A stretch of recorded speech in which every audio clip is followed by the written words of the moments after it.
Good evening, ladies and gents, and welcome back to this week's GKP Live. Hope everybody's good. Usual thing, guys. Adele's there by Riverbank. We will be right back after this.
Good evening, all. Welcome back.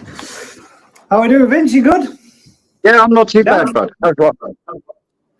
We have Daz live from the riverbank, who is actually fishing at present, whilst talking all things coin. Yeah, just landed good day, bud? How many is that now? I don't know. I've only just come back off my tea, so I just chucked in, and it went straight away. We've got Crafty who's got back with as well. Might be popping in and out a little bit. There we go. Right then, this evening we've got a couple of topics to talk about, and we have what can only be described as, well, let me share something with you. Let's start the ball off. How we need to go. We shall share this.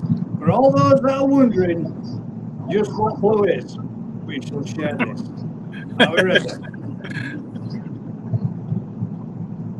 Oh, wrong one. My bad. We shall share the second screen.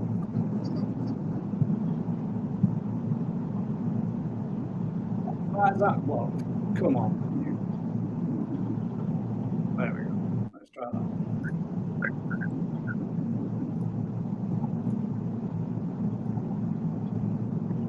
So there we go. Right. Those are the variations and shades of blue.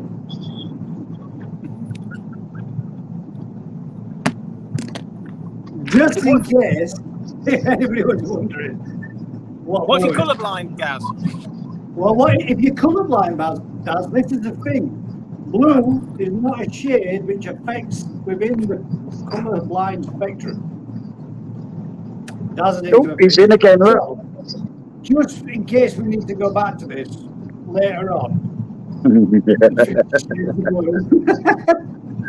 Just in case we need to go back to this. This is blue, guys. This is blue. And I do believe that the topic of fish for this evening was any type of blue koi. That's any type of blue koi, not any type of koi with blue. Just to clarify. He's blue. Any type of blue koi. Like my vape, blue, but yet not a koi. So we should bring them on later on because we have lots of orange koi with blue, black koi and white with blue, lots of variations. But at least this time, the next time we want to do an Asagi appreciation, I shall ask the people to share their pictures of blue koi because we got more Asagis than what we did. Here's what we did on the Saturday night. That is definitely brown. Still, as I just explained there, blue is not. Is that? Hang about, Daz, is that blue? Oh, God damn it. It's very dark chocolate brown. Right, dark chocolate brown. It's as close as some of them are to blue, though. So we'll say that much. Only joking. Joking aside, it will be a lot of different fish for us to have a look at. And granted, every one of them is a variation of some form of shade of blue on it. But there are some people that have sent in blue koi, and they will be the first, second, third, and fourth places that will be placed within this evening's appreciation because they are genuinely blue. One was until you sent in the little video where you ruined it for yourself. You had us convinced if you'd have left it as the photograph, you would have taken perhaps maybe first place. But we'll get back into that one later on. And Yeah, I would just like to say, no interview, no court date. As Chris said there, blue is one of the colours that's not within the spectrum of colourblind, unfortunately, mate. So it doesn't cover that one. Because even my colourblind friend Aaron from Humber Koi can identify a blue koi. Just to clarify. Right, let's have a topic now. What have you got? How's your week been, mate? What have you been up to? Me? Yeah. It does. Oh, fishing. Lots of fishing. Lots of fishing. Yeah, lots of fish. You want to tell everybody where you are? What's that? You want to tell people what? I said, you want to tell everybody where you are, where you're fishing, and what you've got. Everybody did see the video from last weekend. We're at Sturton by Stowe. It's in Lincolnshire, middle of nowhere, just all farmland all around. It's lovely. Carp Lake. It's got carp, roach, bream, perch. But we just go for the carp. It's absolutely full of them. No monsters. Biggest one's probably upper doubles, but good fun. It's just constant action.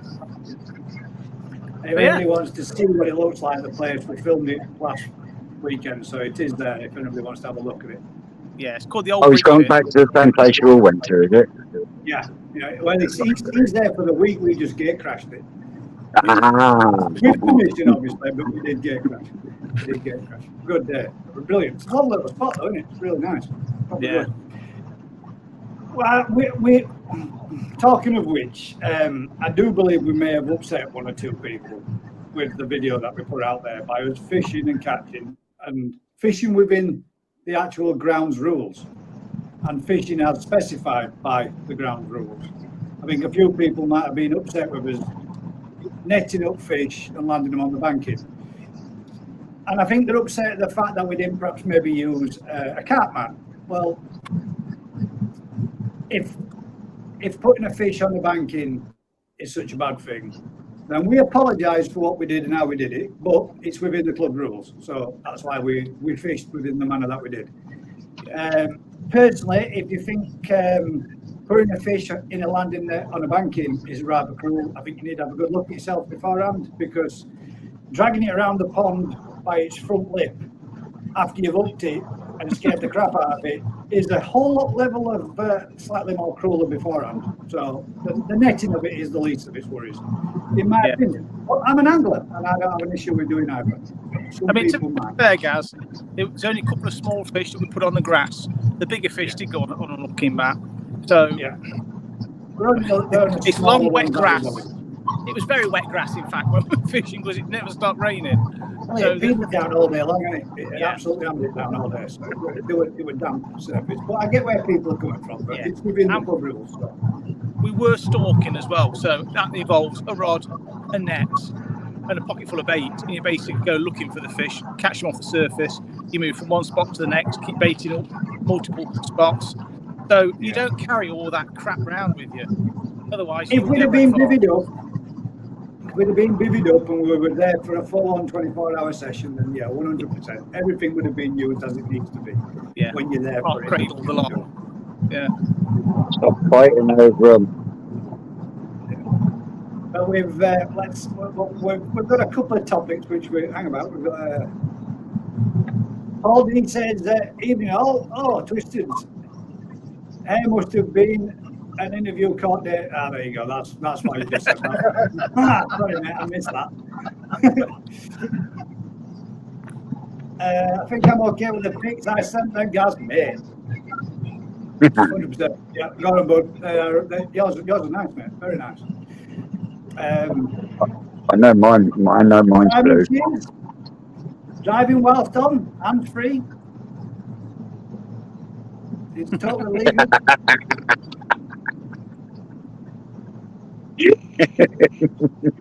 DJ says nothing wrong with it, mate. I'm even pulling a trailer. So you're not speeding. I'm not. And it says, that ain't illegal. That ain't it, Simon. I'm sure it is, Gary. It's like having what's one of them cameras you put on the windscreen? Dash cam, like a dash camera in reverse, isn't it? Well, it is a dash cam. That's what it's connected to. I'm actually listening. I'm not even looking at the screen. So, in fact, the screen's blank. Seska, I've got to agree. That is absolutely stunning, beautiful, which we'll show everybody later on. I hope it's a koi, not a marine fish, though. It kind of is a marine fish. No. We can let it slide. It's the best blue fish probably in there. Have we got a hand-drawn number koi one this week? As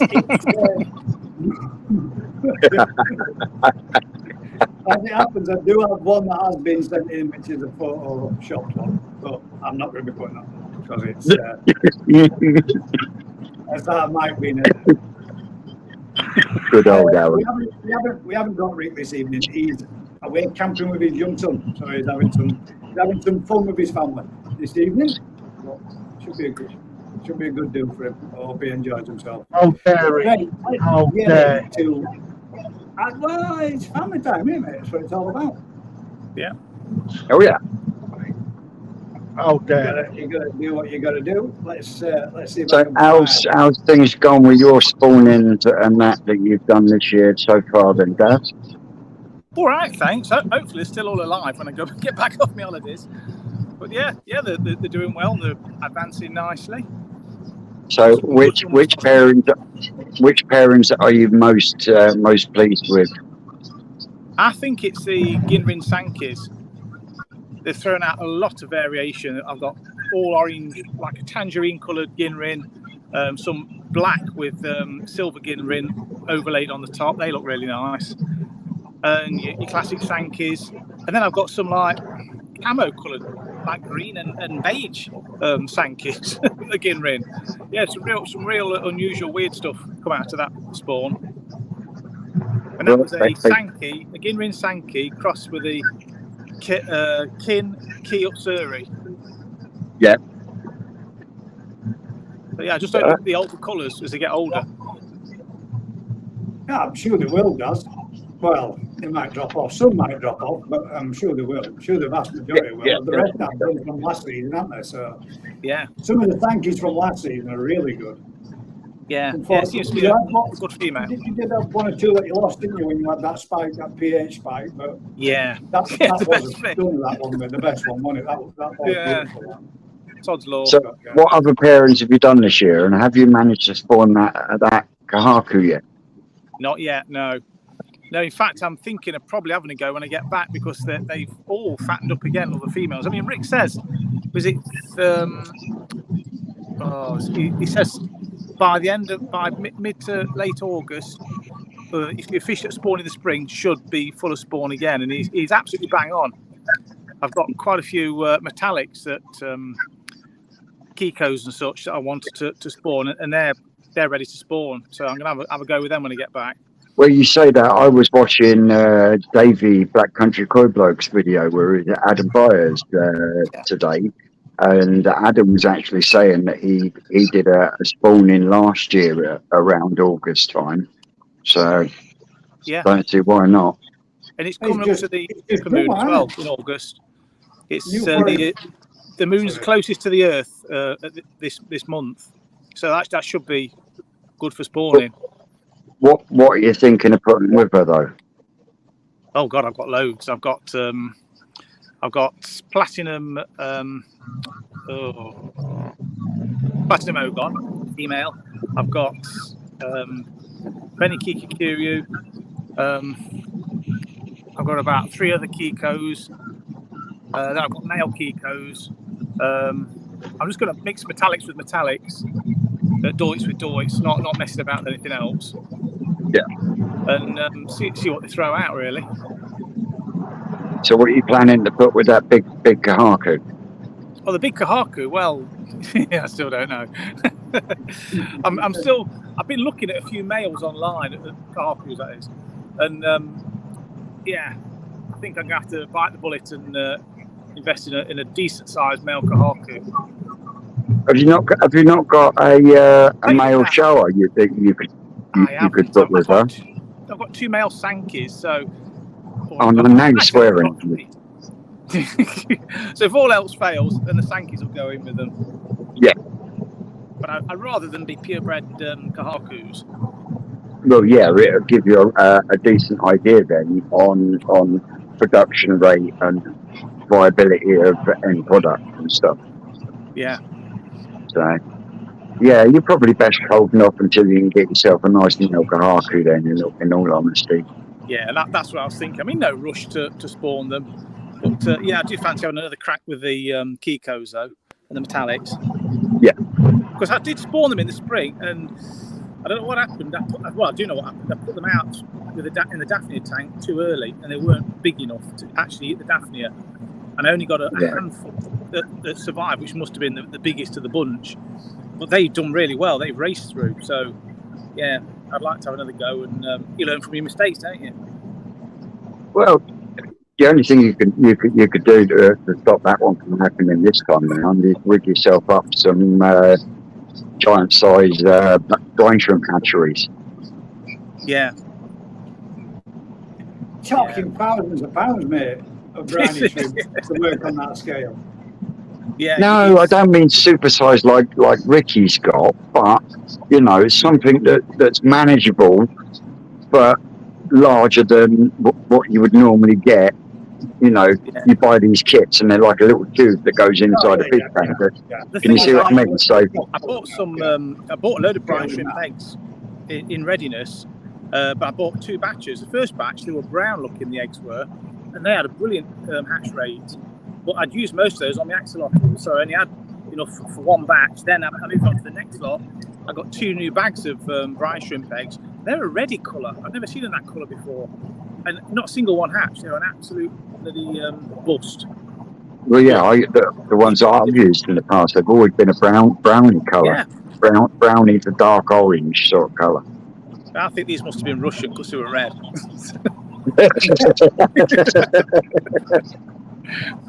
It's probably why they're all duds. But yeah, but that may be something to consider. You know, the first week running brine shrimp through them until they get to that size where you can then dump them in the pools that are arriving with your Daphnia. Yeah.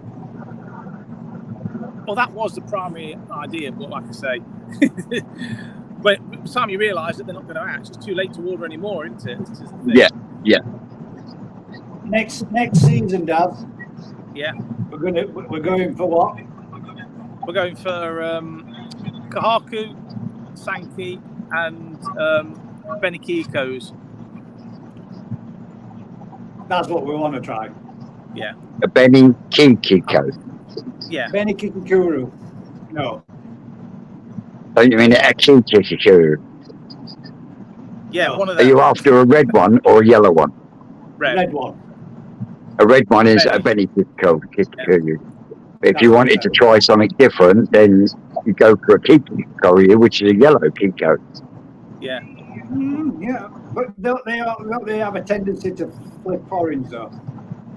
Yeah, sometimes they do, sometimes they don't. But there isn't anyone out there that actually breeds Kikikuru, I don't think. We have got a rather nice blue one. Unfortunately, I didn't have a chance to you photograph have got a blue one, haven't you? Yeah. Blue. Yeah. Why is that not got if you're on holiday? Because I didn't get a chance to catch the chuff You before could it have went submitted away. it now. You would have won. You would have I know. taken one trophy. Yeah, that's just my luck. Right, let's get into a Next year. question. See what people think of some of these, because we've got a few. Not too many this evening. Chris Taylor said, I would say we should discuss the importance of quarantine and where you source your koi from. With recent cases of KHV in people's ponds, it's an eye-opener, but also very important. Yes, a touchy topic, but why should we shy away from it being out there? We shouldn't shy away from it, man, at all. And I couldn't agree any more with everything you've said there. One, making sure you go to a reputable breeder that you know that is a good source is always your first port of call. Anybody that recommends a good place, I would say would be a brilliant idea. Anybody that you know has got long-term standing with association with it and knows that kind of thing and knows of a good spot, always listen to that kind of advice. But quarantine has to be the number one thing on everybody's priority when purchasing any stock, any new stock. My fish is in quarantine. It's been in there 2 weeks. Come this Saturday, this will be the third weekend. Is that right? I think. Yeah. So 3 weeks in, I'm doing absolutely fine. It's already in with 3 trigger fish to make sure. One really, but one more will be coming out of my main pond and going in there with it. One of my smaller ones, just to make sure that everything's hunky-dory. And it won't just be one that I'm not all that bothered about. It will be one to know that if I've got a problem, I know it's a good, healthy fish. And if then we get any troubles, which obviously we're not going to do, crafting it, not insinuating anything, but better to be safe than sorry. If you're going to induce any sort of stress, your stress fish must be over 2 years old. Yeah. It's all right, mate. All mine near enough are. They might not look big, but they're all over that age.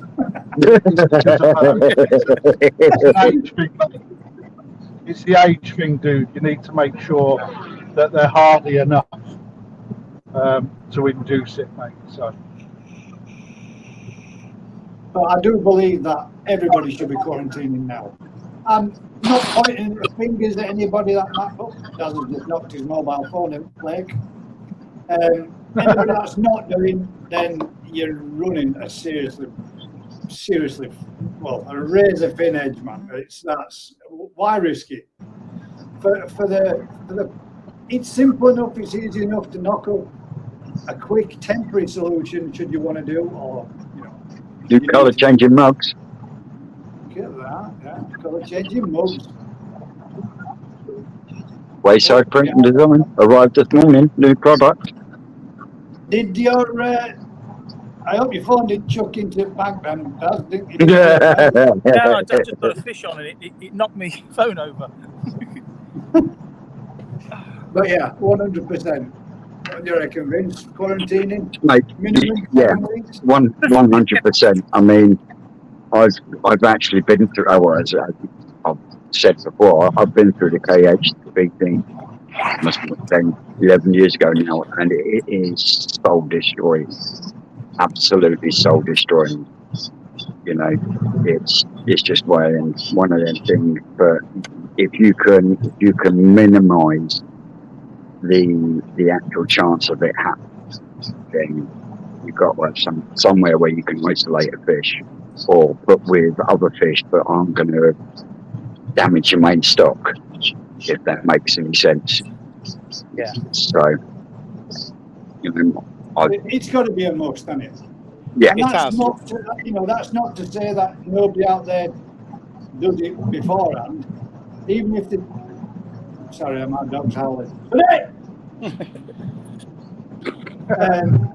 But at the same time, though, if you only use the one dealer, no matter how old the fish you buy from that dealer, and that is all your fish have come from, then to a degree, you should be able to then say, right, well, I know this dealer well enough that I can put this fish straight into my pond because I've only got the pond. Can you see what I mean?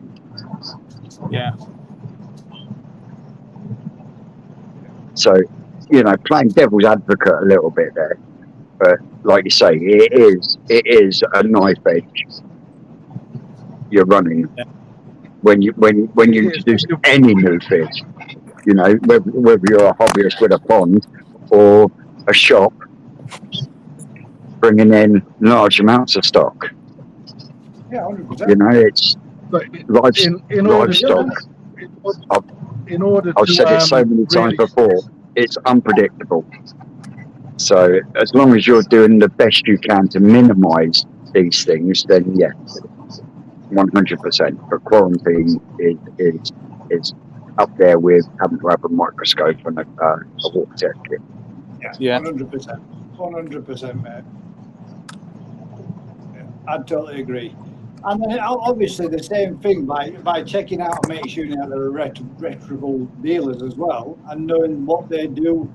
Go in and ask them, what do you do when you're bringing your stock? How do you quarantine, check, heat ramp, everything else?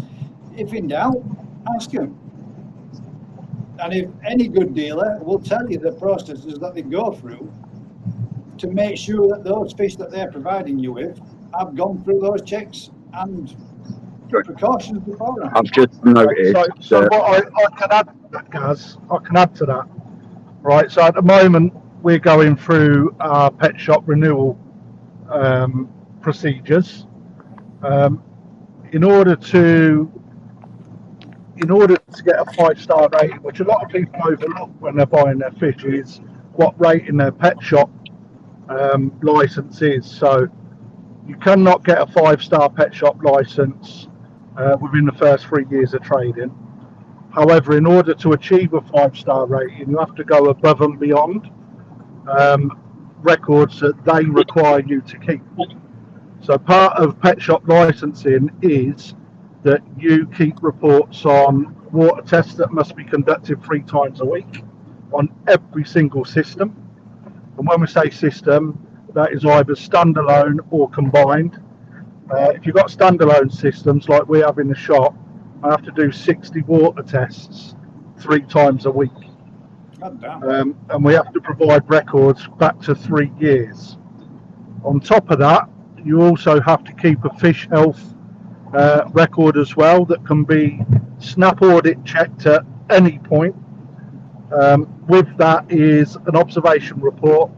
You include any fatalities, any parasites that you pick up. You have to conduct weekly checks and also take fish off of the shelf, so to speak, if you're administering any type of treatment.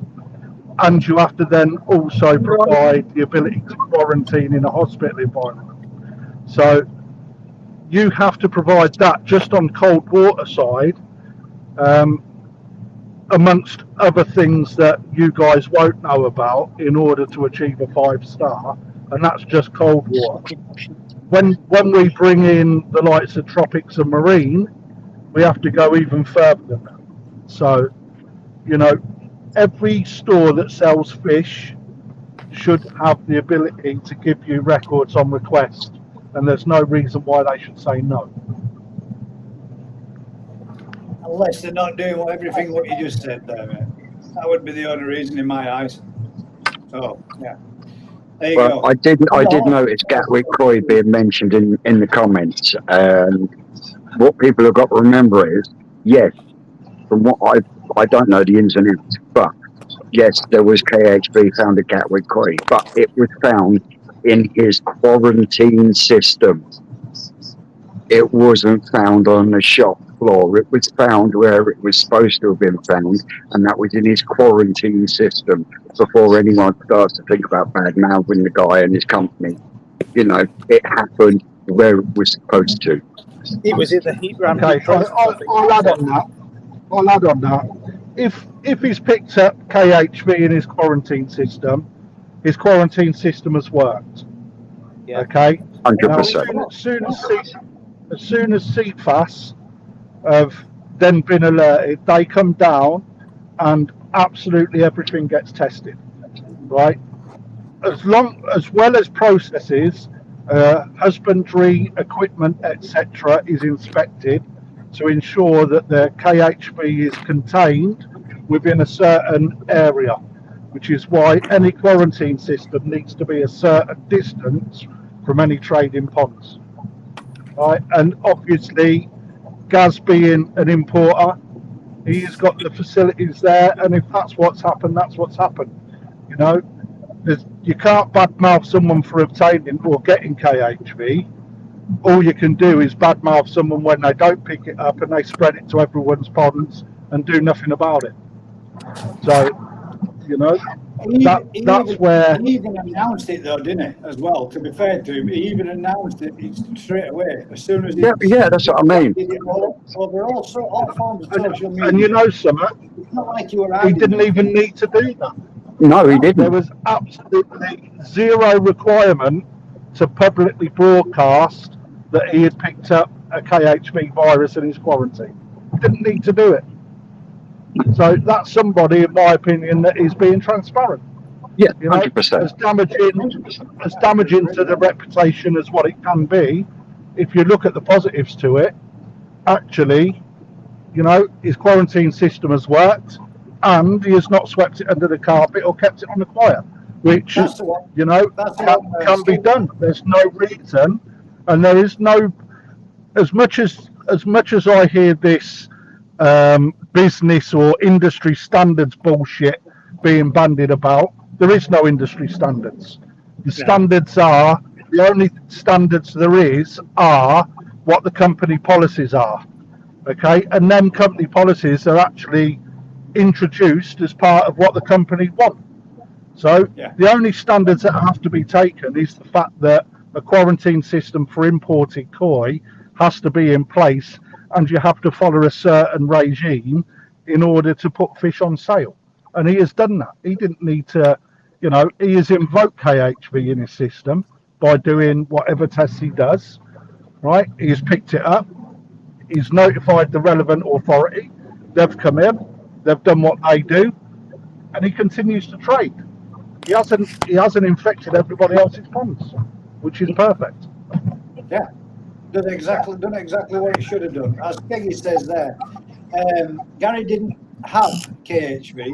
He brought out KHV in an import, which proves his system worked. Third time now. 100%. Yeah. And what CFAS will do is they will look at what import has been brought in to his system, and then they will then track back to the source of where them fish come from, and then the Japanese will then do what the Japanese do back there. So that's the whole point behind it. I'm going to have to address this one, Simon. I beg to differ. I've never quarantined any koi that I've got, and I've yet to lose one. Adding Vincent's Fry or TBR koi and my other koi I've had for 13 years nearly now. Immunity is key. Bullshit. Yeah, that's a very selfish view, I'm afraid. I'm calling bullshit on that one, mate. In 13 years, you've never lost a koi. You're about the only person in the koi industry, koi hobby, that's managed to go 13 years without losing a koi. If you have, you've been extremely lucky, and luck isn't immunity. Yeah. It's pure luck, and a lot of it. Well, I scraped upon the. Whether it be a case of if you were unlucky enough for a fish just to jump out while it were topping or while it were doing whatever, that's not necessarily losing a fish because of the problem, but it happens to people, and people lose fish. If you've gone 13 years without losing fish, the last photo I saw of your pond only had about 6 fish in it. Fair play. I hope it's true. I hope it's true, but I hope it's true. makes a difference. Anyone that can go all the time. My man went years without losing a fish.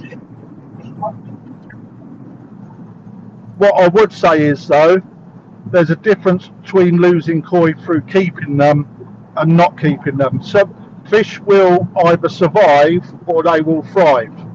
Those people that tend not to do water changes, regular filter cleans, etc., their fish they actually sit there and they survive. They don't thrive. You won't get growth. You won't get conditioning. You won't see the koi in its best, in its glorified self. You will only ever see a koi that just manages to live in a puddle, and that's it, and that's truth. Yeah. I'm not saying that you've not lost the fish, mate.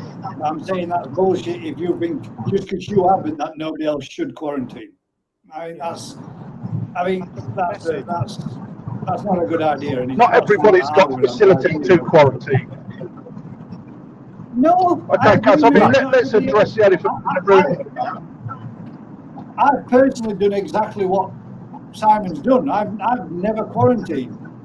But the fact that things have got the way that they are, and the way that they've been around people that I know that have done the same thing as what I've done, but yet had problems, that's convinced me to quarantine, to the point where there's something I always used to do, and there's something I always do every day a week. If I'm doing something or I'm learning something, I don't volunteer to go first. I don't volunteer to go second. I might volunteer to go fourth or fifth, because then I can watch 3 other people cock up beforehand, and I can learn from their mistakes. And if I don't learn from somebody else's mistakes, then I'm a damn fool. If somebody else doesn't learn by somebody else having problems in the pond and learn from it, then they're a damn fool. Simple as. If you can't learn by somebody else's misery and loss of everything, then we're not doing what we really should be doing, because we could be looking at what people have had problems with and thinking, right, I'm not going to do what he did because I think this might be a better route. And that, to me, has got to be quarantined 100%. Yeah, and you're totally right, Gaz. On top, when you start looking at some people's misfortune where they've not got the facility to quarantine, and then they introduce a bacteria problem, or they spark a bacterial problem, then it's devastating. However, when people haven't got a quarantine system, there is an element of expectancy on dealers to do their own quarantine, to ensure that things like bacteria, KHV, sleeping disease, etc., are dealt with, including parasite. As long as you're following the policies against the pet shop licensing, then I can hand on my heart say that I've never knowingly produced or supplied a fish that's poorly or with parasite. And if I ever did, and if it was brought to attention, then I would obviously ensure that that person's dealt with as per our policies. So you've also got to understand that the main safeguard in a quarantine is to prevent KHV, sleeping sickness, bacteria. Parasites can break out at any time, at any day, and to be quite honest, I can pretty much guarantee that if you scrape your pond now, you will pick up something somewhere if you look hard enough. However, you know, having an outbreak where they're riddled, that's different. You know, that is, you know, a fish would show signs of being poorly, etc. But then again, the dealer shouldn't release them fish. So, you know, there is an element where a dealer should take certain responsibilities, but ultimately, you know, to safeguard your pond, a QT is perfect. And, you know, just because someone says they've not lost a fish in 13 years, doesn't mean to say the next fish that he puts into his system doesn't spark the response that you don't want, such as a bacteria. Exactly. That's the point. That's what I'm saying, that everybody should take heed and take warning from everybody else that's had issues in, you know, in the community, out there, just on YouTube alone in itself. The amount of people that we've seen go through total loss of some stunning, absolutely stunning fish. If you can't, we don't learn from that, then, you know. Yeah, but then there's also, I mean, there's also ill practice in quarantining as well, though, Gaz. You know, he can fucking talk, there's, yeah, but you know, I'm just sharing knowledge, mate. To be honest, you know, serious stuff, isn't it? It's something worth talking about. It's, you know, when you've got to also look at, you know, your practice and your husbandry when it comes to quarantining, because most people will only have one net, for example. They won't disinfect that net, whether it be via a disinfectant spray or a PP treatment or Virkon, you know, dipping.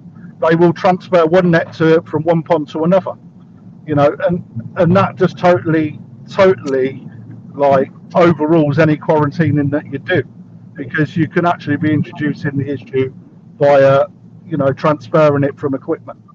You know, it's down to them sort of things, even down to, you know, doing your hands between ponds, because bacteria you can't see, and you can introduce. Ricky used the salts, didn't he? He used the salt on his hands and salted his hands from one pond to another. Yeah. You know, we actually got. You know, even if we dry out, we still, before we introduce the nets into the pond on the morning, we use a disinfectant spray and we disinfect everything. If we're introducing one bowl from one pond to another, we will disinfect and spray it before introducing it into the pond. You know, we take as many steps as we possibly can to prevent cross-contamination. The issue that dealers have is that they have so many kids and so many people that can't help themselves when the koi come to the surface with their mouths wide open. You know, I can't help but touch, you know, and they go from one bay to another, you know, and it's only through policing. You can't stop it. You physically cannot stop it. So, you know, it's very difficult to police, but you can do it at home. Yeah. And then the bit what we're meaning there, mate, is like you're saying, you haven't lost a fish in 12 years, in 13 years. Then the next statement that you put in that you lost a goldfish that was 12 years old. Forgive Will, look at the Tesco magazine. So it's brilliant, mate, if you haven't lost any fish. That's fantastic. And you must have been extremely lucky to have gone through what you're doing. But to disagree with not quarantining fish when we've all seen people having problems that they have, that never had any problems before or any issues before, and all of a sudden got one, that's just, it's ill-advised, mate, in my opinion. But you're entitled to yours, as I'm entitled to mine, and you can stick with doing what you do, and I hope to God that no happens. And I'm going to be cautious from now on in, because I've done what you do, mate. I've added fish after fish after fish. I may give them a PP bath or a salt bath prior, and that's as much as they've ever had. And I've been lucky. This time when I've done it, I've added fish this season, and I've got parasites. Shit happens. I don't think there's a single place where you can get a fish where there wouldn't be a parasite there, because it's almost damned impossible to get rid of every parasite on every single fish in every single vat in every single filter system, etc., etc.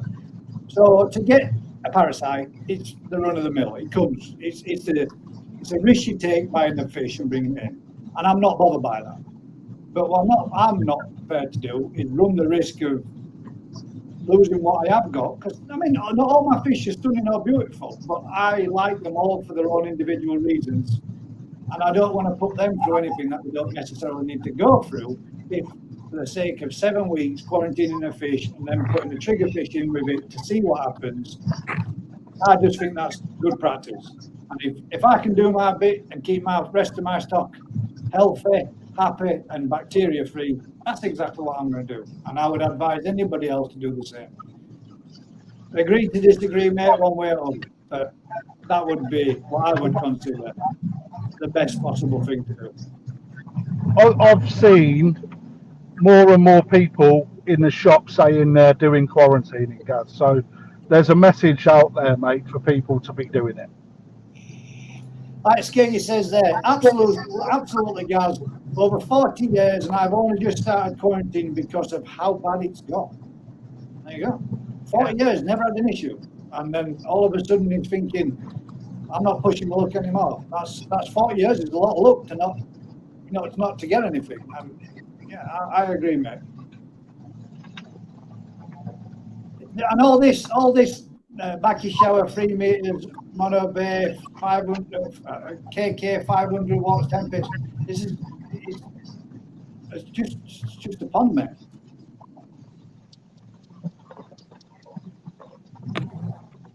I mean, it don't mean shit. All you can have the world's best filter system ever. You can have all the top-notch stuff. You can spend 60 grand on your pond, whatever, 160 grand, 400,000, whatever. You can still get a fish and bring bacteria to it. All that filtration won't do jack shit for it. It's still going to kill your fish if you still bring that bad bacteria in. No matter how good your filter is, or how good your pond is, or how good your fish is, or how expensive you are. If you bring it in, you bring it in. That's all that I'm stating. No matter how good your stuff is, or how good your gear is, or how good your pond is. Don't make an ounce of difference. It only takes to be that unlucky person once to pick up that one fish, bring it in, and have that issue. Right, isn't it? Yep. Yeah. How you doing, Will? All right. Bratty finished talking. Yeah. And there was one thing I saw Mr. Webb put in there, where Mr. Webb said, what you should do is you should use a certain type of fish because they're hard as nails. How would that benefit you? You want a fish that's susceptible to something that brings in. If you had, it's like putting, I don't know, What? an 8.5 stone man up against the world's heavyweight boxer and thinking he's going to give him a good hiding. It's just not going to happen, is it? You don't want your strongest, best, most robust fish as a trigger fish. You want an everyday fish, which is of good health as a trigger fish. It doesn't want to be a double hard bastard, because if it don't pick no up and you put it in and all the rest of your fish, which are like Showa, weaker gene generation. What he's talking about, Will, he's talking about a fish as part of the woke brigade. Oh, that's all I'll ask on the fucking woke brigade. That's what I'll ask on the fucking woke fish. So it wants to be the complete opposite, Gaz. Not to be absolutely hard as nails. It wants to be a run-of-the-mill, good, healthy fish. And that way, then, if that run-of-the-mill, good, healthy fish comes down with something, you know that something's come from the fish you put it in with. Can I just put my little... The others, it was fine. Can I just have like a newbie perspective on it, guys? Yeah, of course you can, mate. Yeah, 100%. So, you know, me pond's just like a normal freaking hole in the ground, innit? And I've built it up myself, sort of thing. But until I come on YouTube, and you know, I love it and that. But until I come on YouTube, I would, and to the date, I still haven't got a quarantine, and I wouldn't have even thought about doing it. It's until you watch all the other vids and everyone else's, and they got this and that, and I know 4 lads around here. They haven't got a quarantine, and That's just my point of view. But I will get one now. I will get one now. Yeah, you can, Will. The thing is, Will, you can get one that's a temporary basis that you pop up and use it for 7 weeks and put it down again. All you need well, is... yeah. So I use my little... Yeah. I use my little blue thing, don't I? If I got a sick one and I just, yeah, well, maybe I have then, yeah. So, but I still need a new one. You've got one to take a fish out that's sick so that you can separate it. But ideally, you need to have one with a couple of little fish in it that you can just keep it cycled with so that you can either keep it running continuously, or you have to get one up to speed ready for it prior to you making your purchase, which means forward planning when you go out buying. Yeah. Touch wood, I don't. Could I just show you my forest?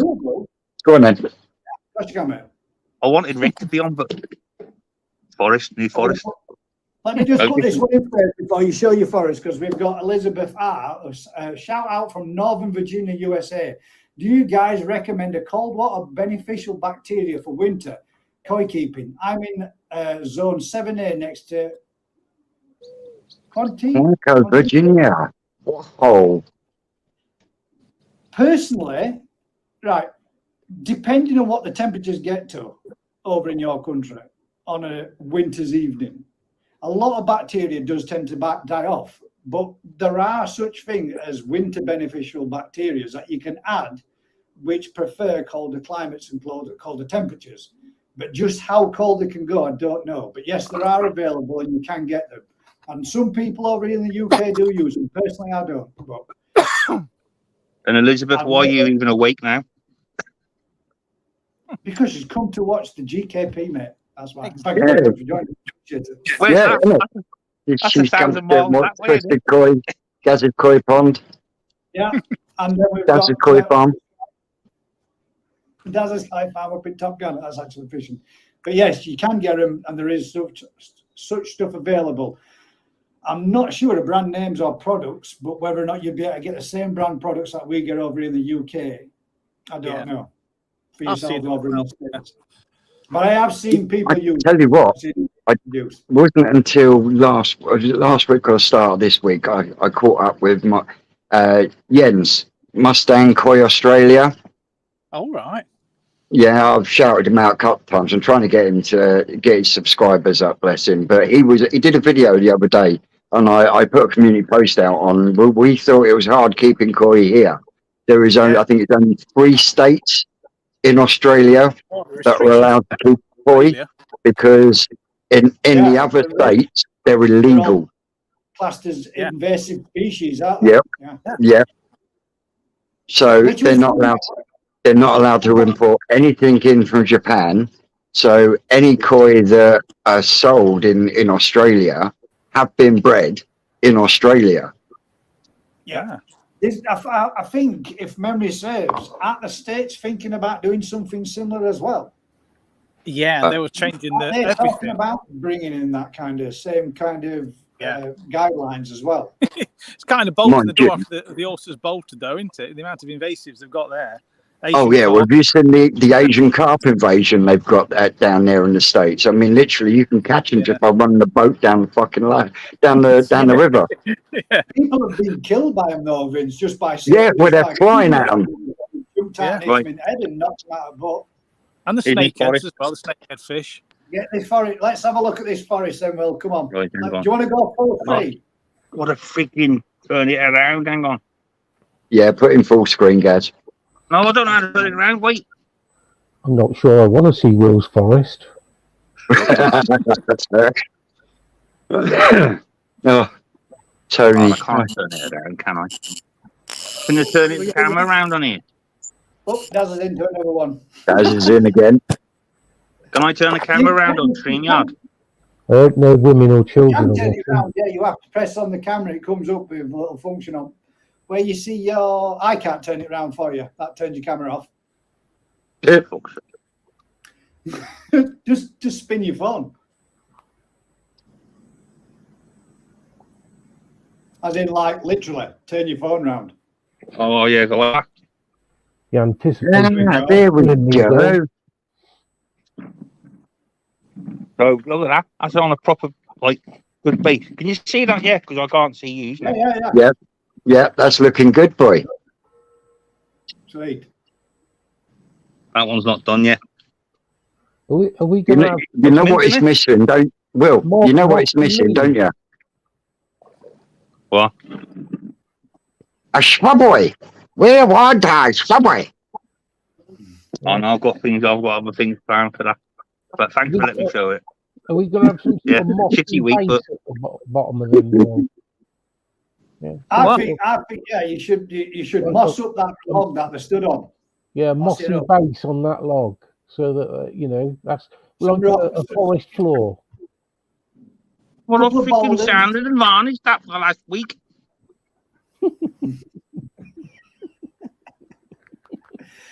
Aaron says, Will, Oh, yeah.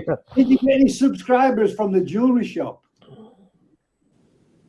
I haven't got no freaking jewelry out of it. Aaron, he can't remember.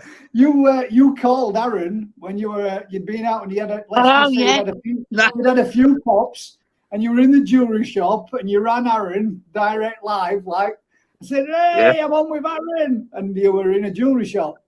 Yeah, oh, no. Oh yeah. Did Okay, you? no. No, I never know. Failed that. You know what it is? It's chemo brain. Yeah, definitely. Oh, don't go there with that. Shit week, guys. Shit week, but get on with it. It's not so much standing corrected, guys. I'm not trying to stand correct in the sense. I'm just so if people go out there and put the most double-eyed bastard fish in there, it's just not going to serve the purpose. It's a fan to come to say, are you? Yeah.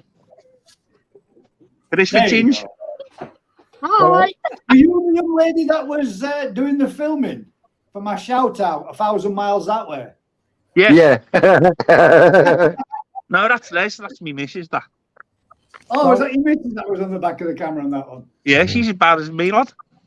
Oh, wicked, mate. Oh, brilliant. Crafty, you want this in your shop? I know you do. So we've gone with that one. Let's Didn't go see on it, to mate. What was it, Wills? Can I just say something about losing fish? Yes, you can. Well, Lovely. I mean, I've been keeping koi well in excess of 30 years, and I don't think a year's gone by when I haven't lost one, to be quite honest. I always find the transition from winter to spring quite difficult. You know, getting the pond moving across from that cold period to the warm period, and you know, those koi have had sort of a little bit of a respite through the winter. They haven't fed so much. Their immune system's probably been lowered, and you know, people lose fish in the spring. Yeah. People lose fish in the summer as well. Well, Yeah. yeah, It can but be one once of those things things settle that- down in your pond, you can, you know, hopefully get through that. But you know, they're very vulnerable to a bacteria outbreak in the spring. Well, they're very vulnerable from winter through to spring, full stop, mate, especially over here in our climate. Yeah. Yeah. To be honest, Especially if unheated, for example. It's a lot of temperatures, a lot of stress on them through a winter period to go through unheated, which is a topic we'll be bringing on to later on. I think that speaks for most of the people, Tony, that they're most of the koi keepers have your Guys, similar Switch experience. your phone now, mate. I think Tony speaks for most. No. We can hear you fine. Turn your phone around. There you go. That's better. We can see you now. Right. With this copyright. Yeah. Yeah, I think that goes for most people, Tony. We all have that similar experience. There's a few exceptions out there, the people that never lose a fish in 100 years, but generally, yeah, that's the norm. It is. Yeah, I lost my third Deutsche Amateurnischke this week. Me third. That's the one, the bigger one. And for no reason, I've scraped the pond today. Nothing. I can't find zip in the main pond, and yet it was belly up. A bit like Susan Kahaka a month or so ago. Oh, right. Has Crafty still got his chickens? Has Crafty still got his what? Chickens. Chickens. It's chicken. No, Chicken. hang on, let me just mute the budgie. I'll cover it up. Yeah, please. Oh, Just mute the budget. Mute it, mate. Have to tie a little apple in its mouth, like put a cork on its beak. Yeah, we have still got the chicken. But yeah, there's a lot of people saying I still don't have a QT. I don't have room for one, or even a temporary QT. See, that's the thing, right? We had a top. Me and Aaron were talking about this earlier on. Now, to me, a QT is a small body of water that you can keep a fish in as long as you've got enough room to get 1 or 2 in there so that you can do the stress test with it and make sure that nothing, so you can have your trigger fish in it. There's nothing saying that a QT, especially if you're buying tow sight or small little fingerlings or whatever, there's nothing saying that a QT has to be a big body of water. It doesn't have to be as big as your pond. It can be a small body of water, which is enough to treat the fish should you need to. The smaller the body of water, the less it costs to do the treatments. Cocktail, yeah. Yeah. But it wants to be enough of a body of water that the fish is not going to harm itself or at least being able to swim around it. And I think, to be fair, the QTs that I've made out of my mini pond is probably about as small as I would go, and that's probably pushing it. It's Them enough to do the IBC job. tanks are good though, aren't they? Yeah, If you, yeah, but I mean, if you can get hold of the one of big them, they are mint like to have. but they're pig ugly, aren't they? Yeah, but you can do them up, can't you? All nice and that. That's it. That's what I mean. But it doesn't have to be expensive to make it look decent and look tidy. Just a bit of boxing around it. But a straight IBC, if you wanted to keep it just plain and simple and have it around back of your shed or whatever, out of sight so nobody sees it, whatever, it's perfect thing. And they're relatively cheap, brand new and all. They're not all that expensive. Yeah, 40 odd Not quid up really here. expensive. How much? Just to say, 40 quid up here. Orchard Koi, I have left you a comment on a couple of your videos and a couple on your comments on my videos with my email address. Saturday late afternoon should be fine.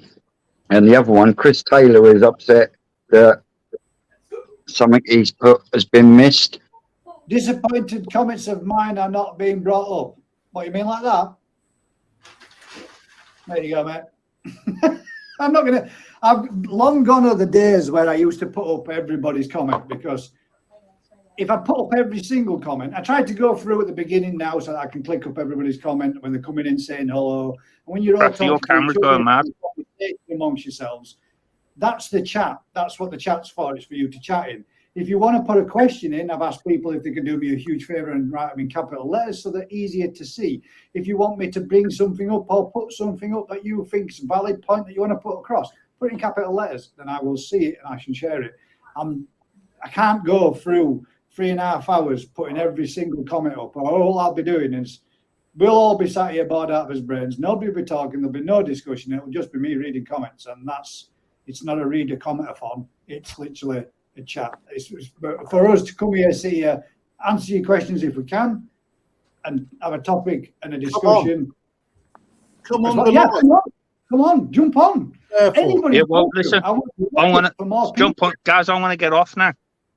There we go, Chris Taylor. Come on, get yourself in, mate. Go ahead, later, lads. Come and join us. See you, Will. See you later. See you in a bit, bud. Just on quarantines again for a second. As I stated earlier, I've been keeping koi for a long, long time, but I've only added a quarantine this year for the very first time because things looked as if they was getting quite bad. But interestingly, every time the fish in it get ready for going in my main pond, because they've been in there long enough with no issues, I go and add another fish. So then I end up having to quarantine for the 6 weeks beyond that. But recently I thought, right, I'm going to get these fish ready for going in. So I backwards introduced a fish from the pond into the quarantine and see how that got on. Guess which fish is feeling a bit poorly at the moment? The one out the main pond went into quarantine. The rest are fine. Carp just upped it. The rest are fine. I like the way he knows what he's caught before he's reeled it in. Nah. Because That lake is rammed with carp, mate. It's rammed with it. Well- You can't miss them. The only way you Tony. can tell crafty is the size of the gob when it comes up and swallows the bait. You know it's a big one and it's got a big mouth. Yes, Vince. You know how you sort your quarantine dilemma out, don't you? Stop buying fish for 3 months. Yeah, I know. When But people, Newark's coming up now, isn't it? So you've the got fish- to remember the issue. If you haven't got a QT system, it's not the end of the world until you get a problem, is it? Right? No. I run two I run 2 ponds. I don't quarantine the fish that go into my main pond. All right, but I take it that the dealer that I'm buying from has followed the right protocol that is required to bring out the main issues. You know, it's a gamble and it can be sparked off, but what a lot of people don't realise is that introducing a fish into your pond is actually a stress event, not just for the fish that you're putting in, but the other fish that are in the pond. When you induce the stress, that is when you start to see the weaker fish start to get inundated with parasite, or that's when you will then break out an issue. You know, so it can actually be incurred by, you know, those people that buy a fish every single month or every other week, you know, and Tony. they drip them in. Oh, come on. You're never really getting your fish out of a stress environment. So you will find that you will get more and more problems. Those people that don't introduce fish all the time, example, you will find that they have less issues in their pond. And that's because they're not changing the dynamics of the pond. As soon as you put another fish in, that's more ammonia, that's more nitrite, that's your bacteria, your beneficial bacteria having to catch up with the extra output from that one fish you put in your pond. It's Unless you've got shitloads of bio to start with, and then but that bio will still only really ever develop against the bacteria that it's facing. So But some people also introduce far too many at any one time. yeah, but You know, it's not just introducing one, they put 6 in or something like that. It's better to do a bigger input of fish in a oneer than what it is to drip feed them in one at a time over each week. Yeah. Because you're still creating a stress environment, but that stress is still induced on new fish being in the pond. So if you constantly put it in, your stress levels are like that on your fish. been there, Chris. Devastating. That's why Chris is so That's why, Chris. I've just flicked back up through trying to find out what I'd missed, but I'm guessing that was KHV then to euthanize all 28, which is a sickener, mate. But put it in caps, mate. Just put gas, capital letters, whatever, if you want to make a statement like that, mate. I mean, that's your prime example. Took a koi directly to Paula's, 4-hour drive each way, found out the worst, followed by 28 koi euthanized later. Absolutely terrible, mate. That's a sickener. And that's, to me, there you go. That screams volumes, doesn't it? If that's not a good enough reason, like, you know, if like Andy's saying, if you're getting them from a reliable source that you know does everything, and which I'm assuming, mate, you're talking koi wholesale, which is where you get your fish from. Man's doing top banana in it, so at the end of the day, if you can't buy a fish from him, from your mate that you know is doing job how it should be, then you can't trust nobody, could you? So you can see why you go for the source that you do, mate. But if you were buying from somebody that you thought, this is my first time I've ever been here, I really like the look of that fish, you'd go down that route. Yeah, I mean, a topic of conversation this week in our shop is, you know, do customers look at pet shop license? Jump on with us, Chris, if you want, mate. Come on and tell us what you've been up to, what you've done. I'll put it out to people that are looking. How many Chris, come on, join us. the pet shop license reward issued by the council? You know, how many people do? Because, you know, it's nice to have a 5-star rating, but how many people actually even look at their dealers and what star rating they have? Because you do have to jump through hoops to achieve it. Yeah. Mark's Country Koi got 5-star rating this year. Yeah, that's good. You know, and again, if you was to then ask him what he does, then he would be proud to show you what he does. Oh yeah, he is meticulous. And that's the thing, you know, Vince. It's if you then buy from somebody that is only just started trading, they're not going to have a 5-star, but they will have processes in place. Yeah. Right? And it's you know, if someone's been trading a long time and only have a 4-star, then they have to be inspected every year. You know, they have to apply for their license every 12 months, and that's because there's certain protocols that you don't have to meet, but they're optional in order for you to get 5-star ratings, such as having staff that are trained on certain things, having staff that can be competent enough to answer questions on, you know, stock that's being brought in from Japan, for instance. You know, there has to be a member of staff, and there has to be an audit trail of training and doctrines and processes, etc., etc. And that's all the stuff you don't see in the background. But how many people even look at what their dealer's rating is on a pet shop license? I never did. I didn't even know you could.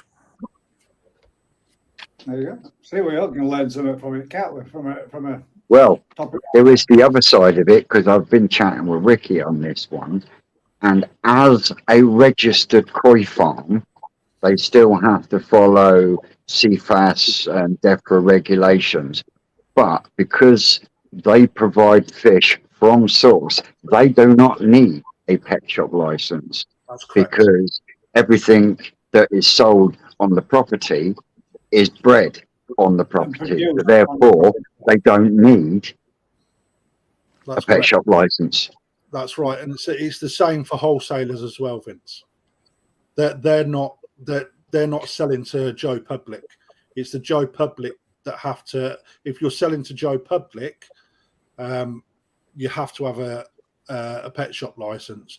The way that Ricky gets through that is that when he's doing an auction to Joe Public, he isn't selling to Joe Public. He is selling via his traders. Via the dealers. You go through your dealer to get it from him. So Yeah, when Ricky imports his fish in, then he'll go through all those ramping processes, all the forms of everything, and then he will then dispatch. I'm not saying any companies are that, because I don't know who he trades to or who he doesn't, but I do know one of. So he then supply those fish with them, and therefore they've already been through that process and don't necessarily have to do it in store again afterwards. Correct. And that, however, if you know, it's down to your own company policies that as to whether or not you choose to do anything further. You should do a settling in period, you know, which is a QT on a semi scale. Ricky goes a step further than heat ramping. He even sends biopsies away to be tested. Duffy? That all of those boxes are ticked even further. So Yeah, sweet.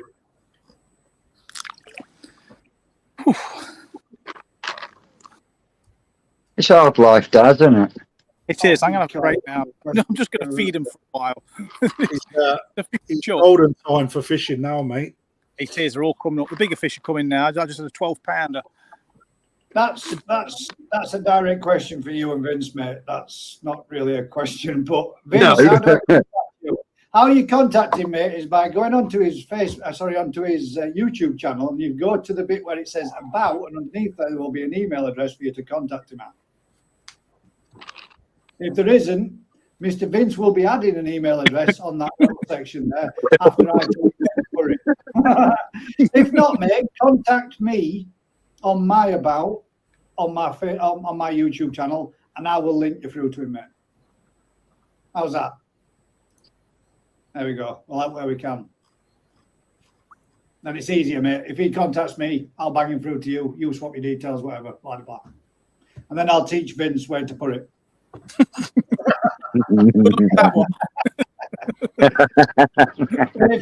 an example, in case you don't know just what I'm meaning, I'll give you a quick show just so you know what I'm talking about. Because if anybody else wants to get in touch with any of us or any people that you follow on YouTube, this is where you should find their information in there about. So if I go to We might as well show folks, and then folk know where it is.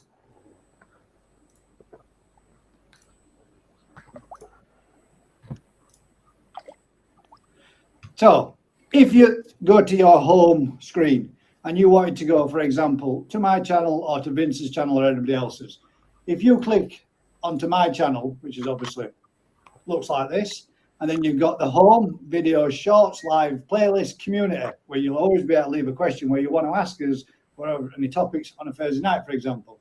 And then if you go to the About section, under there you'll see a little brief description and a view email address. If you click on that email address, it will then show you an email address that you can copy and paste and forward anything that you want direct straight to me or any YouTubers that you follow, if they've bothered to put in their inquiries. Look at that. Or you can also go to the other links there to follow us on Twitter, Discord, Facebook, Instagram, and everything else. And a little brief description about what we're about. There will be about half hour after we go off live. Mate, did you see 25,000 views there? What's that, sorry? 225,000 views, mate. That. Yeah, 225,745 views. That's not bad, is it? Not doing bad. We're getting there. We're getting a few. What's that? Four times the population of Wembley Stadium? That's quite a few probably disappointed people when they watched. Yeah. Fuck them, mate. Have we got any more questions that I might have missed? And I apologise if I've missed anybody's comments. That's where they've sent it in. If you have, just bang it in capitals, and then I know and I won't miss it. Ian Jackson's got one on there, Gus. There we go. We've got one from Tokyo 1. Hello, lads. Question. This, you always get me because you use text, and you can always tell when you've wrote it on your mobile phone. I have 2 Akamatsubas. They're the best. What breeds do I look at for a good one? Does anyone know? Breeders do you look at? Right. For an Akamatsuba, who is the best Akamatsuba breeder? Well, I don't know who the best is, but I know that Otsuka produces some really good Akamatsuba, and there also is some at the Koi collection at the moment. Yes. I know because I bought one. Yeah. Love less of that. Yeah, you told me about him last time, Vince. Yeah, I'm tempted. Will show off, guys. I'm not showing off all. Otsuka, Akamatsuba, Tosai, 35 quid. I mean, no brainer. Is that place where you went last to visit with? Yeah. They did have some nice Akamatsubas in there. Koi collection in Coventry. Or platinum organs, whichever you want to class them as. I think they're both same fish. Guys, Canon some of the platinum ogons in there, and they're only 35 quid. I mean, Jesus Christ. But they were good, mate, weren't they? There were some nice ones. Yeah. I better go tomorrow and get another half dozen fish then. There's the man that's just saying about he's struggling to get his fishing because his quarantine system keeps. I know. He just can't help himself. I wasn't being serious. Yeah, right. We'll wait until you get back from the Newark show, shall we? Yeah, that might be a bit difficult, that one. There we've got one here again from WKP. It's all about the koi. Evening all, I've been feeding as a treat Medikoi silkworm pupae. Could you feed these as a solo? No, you can't, mate. You can only feed them one. I wouldn't recommend it. And 2, they're high in fat content, so not that good a thing. If you actually read the back of the packet of the Medikoi, which will be, is it NT Labs Medikoi, I think now? It actually states only to use once or twice per week. Yeah. Mealworms and black soldier fly larvae, different matter. But those silkworm pupae are high in fat content, mate. Very high in fat, yes. Whereas you've got the mealworm and the black soldier fly pupae, or larvae, whatever they are. The mealworm, you've got high proteins. There is a good fat content there. But on the black soldier fly larvae, you've got the protein, the fat content. You've also got extra calcium and amino acids. And the offer, right, Chris, 100%. I'm passionate, guys. Now, wrong with that, there isn't, mate, at all, 100%. I just think it's an issue of KHV has to be constantly spoke about, and I totally agree. I can't go on tonight as my mental health is not good tonight. I will definitely come on again, 100%, mate. The invite is there whenever you want, mate. If you ever feel like good night this night or this evening, whichever, whenever. If you want, mate, and you want somebody to talk about and people that are in a similar sort of situation to yourself, where you want to come on and have a nap, just fucking reach out. Reach out, give us a bell, join Discord, join the Facebook group, whichever. I'll sit there and talk to you all night, mate, 100%. Yeah, same as that. I've been there myself, mate, with the MH, mate. So, by all means, I've had people bell me up through my Facebook page, Crafty Koi, and we'll speak through Messenger, via video, via telephone, anything. Always there for anyone that's struggling. Yeah.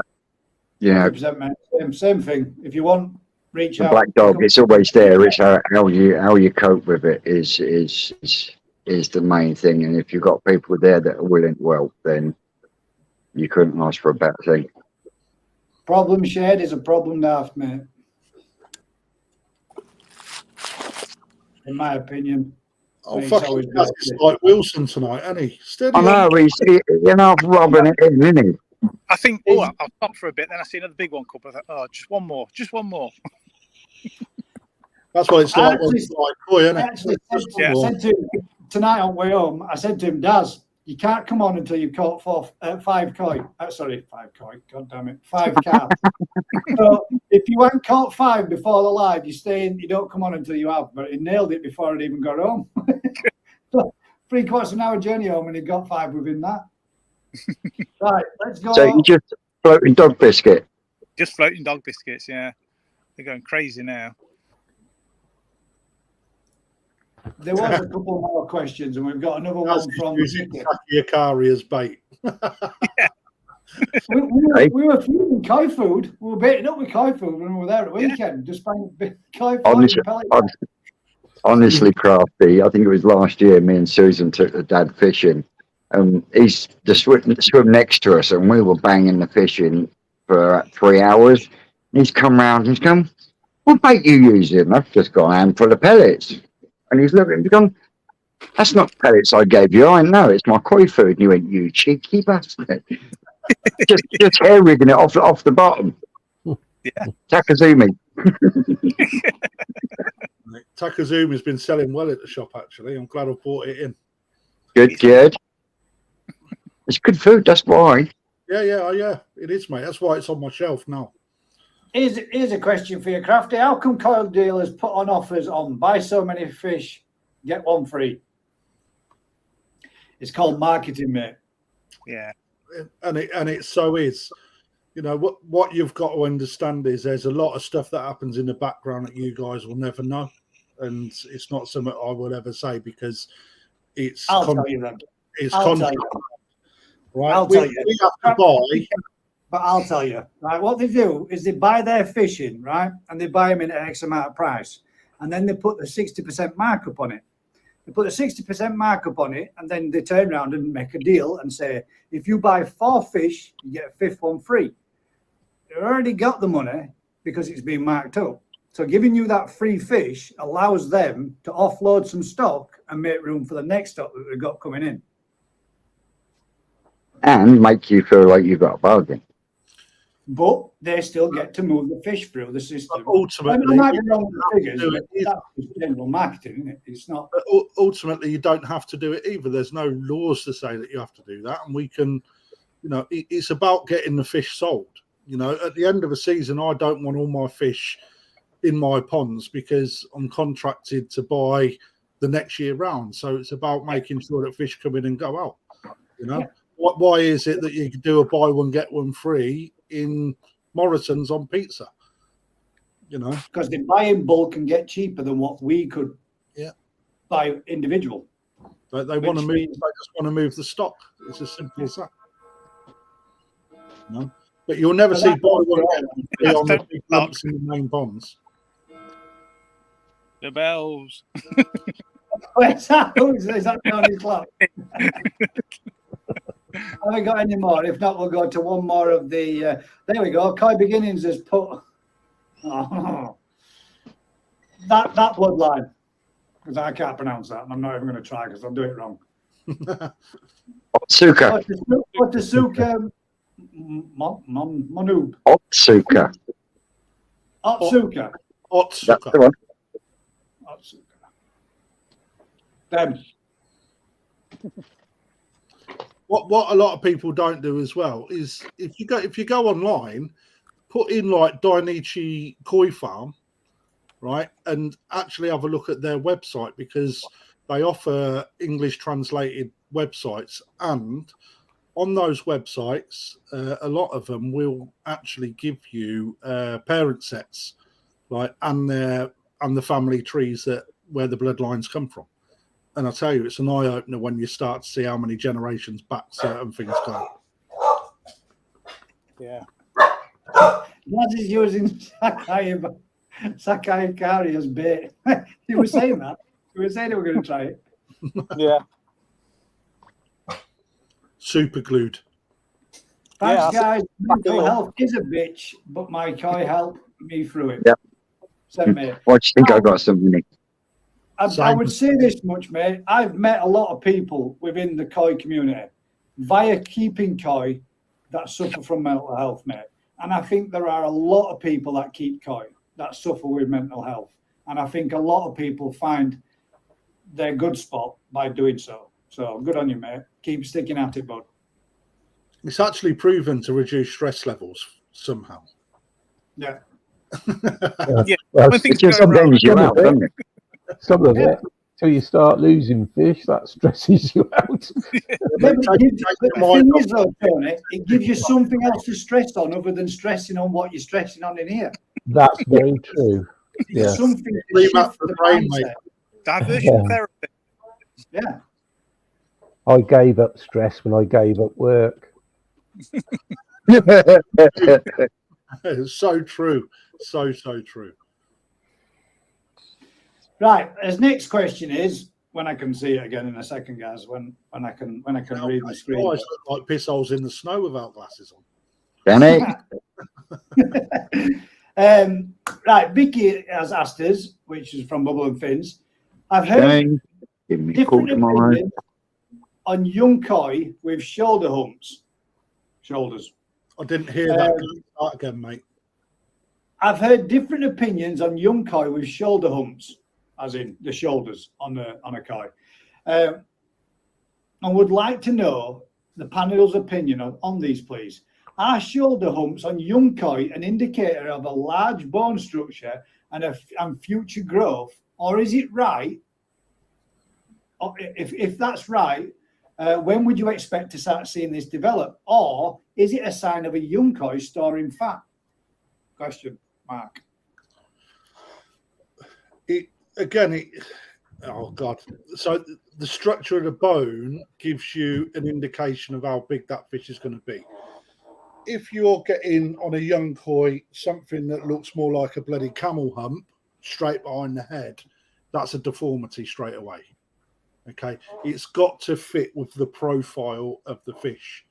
You should see something, but the backbone usually gives it away, being a thicker set. And it's a hard one without having to have an actual piece to show you. It's hard to be able to describe what you should be looking at.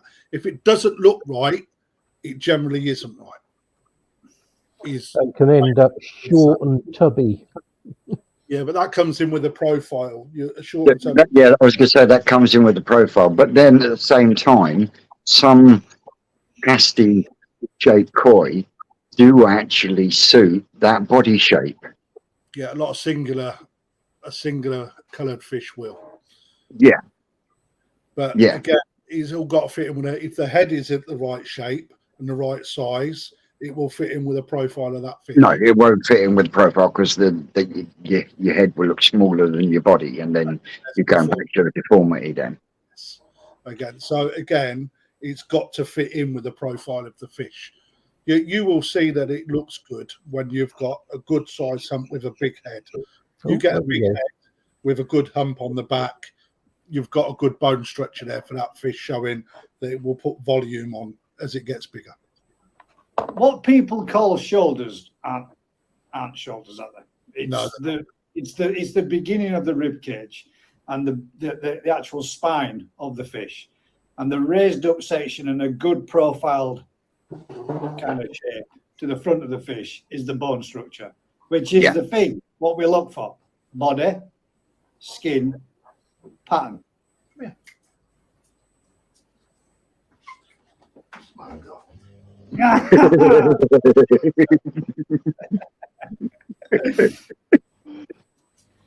Skin quality, obviously your body first, skin quality followed by your pattern. Pattern doesn't really come into it if it's like Rick has said, if it's a good, strong, healthy bodied fish and it's got good skin, then it's a good koi. If you like the pattern, it's a matter of preference, isn't it? But yeah, there you go. That's that one. Let's see what was on the community post, if we got any questions in there. If anybody else has got any questions, or anybody else would like to join us, because we've lost Daz, because he's just either been pulled in the lake by a real big mirror cat, he's jet skiing around the lake now, or his battery's just died on him. So hopefully he'll be joining us again. We'll get to see him again shortly. If not, then we've got room for 2 more. If anybody else would like to come on, showcase yourself. Some of your smaller channels that are out there, if you want to come on, have a chat about yourself, introduce yourself, and we'll bring your channel up and we'll share it, let you get a little bit of a push. So feel free to jump in, anybody, that is. Or if you're not a YouTuber, you just want to come in and join us. Shane Hertz Coy's in the chat. You know, he started a new project in a greenhouse growing on. Come and explain to us what you've been up to and how you're sorting it out and whatnot. That'd be nice to hear. Because we don't see much of him actually on video in YouTube. He's very much, well, no, I don't know. His last couple he's been actually on the camera, hasn't he? As opposed to being behind it. He has been on talking about his new project is ongoing.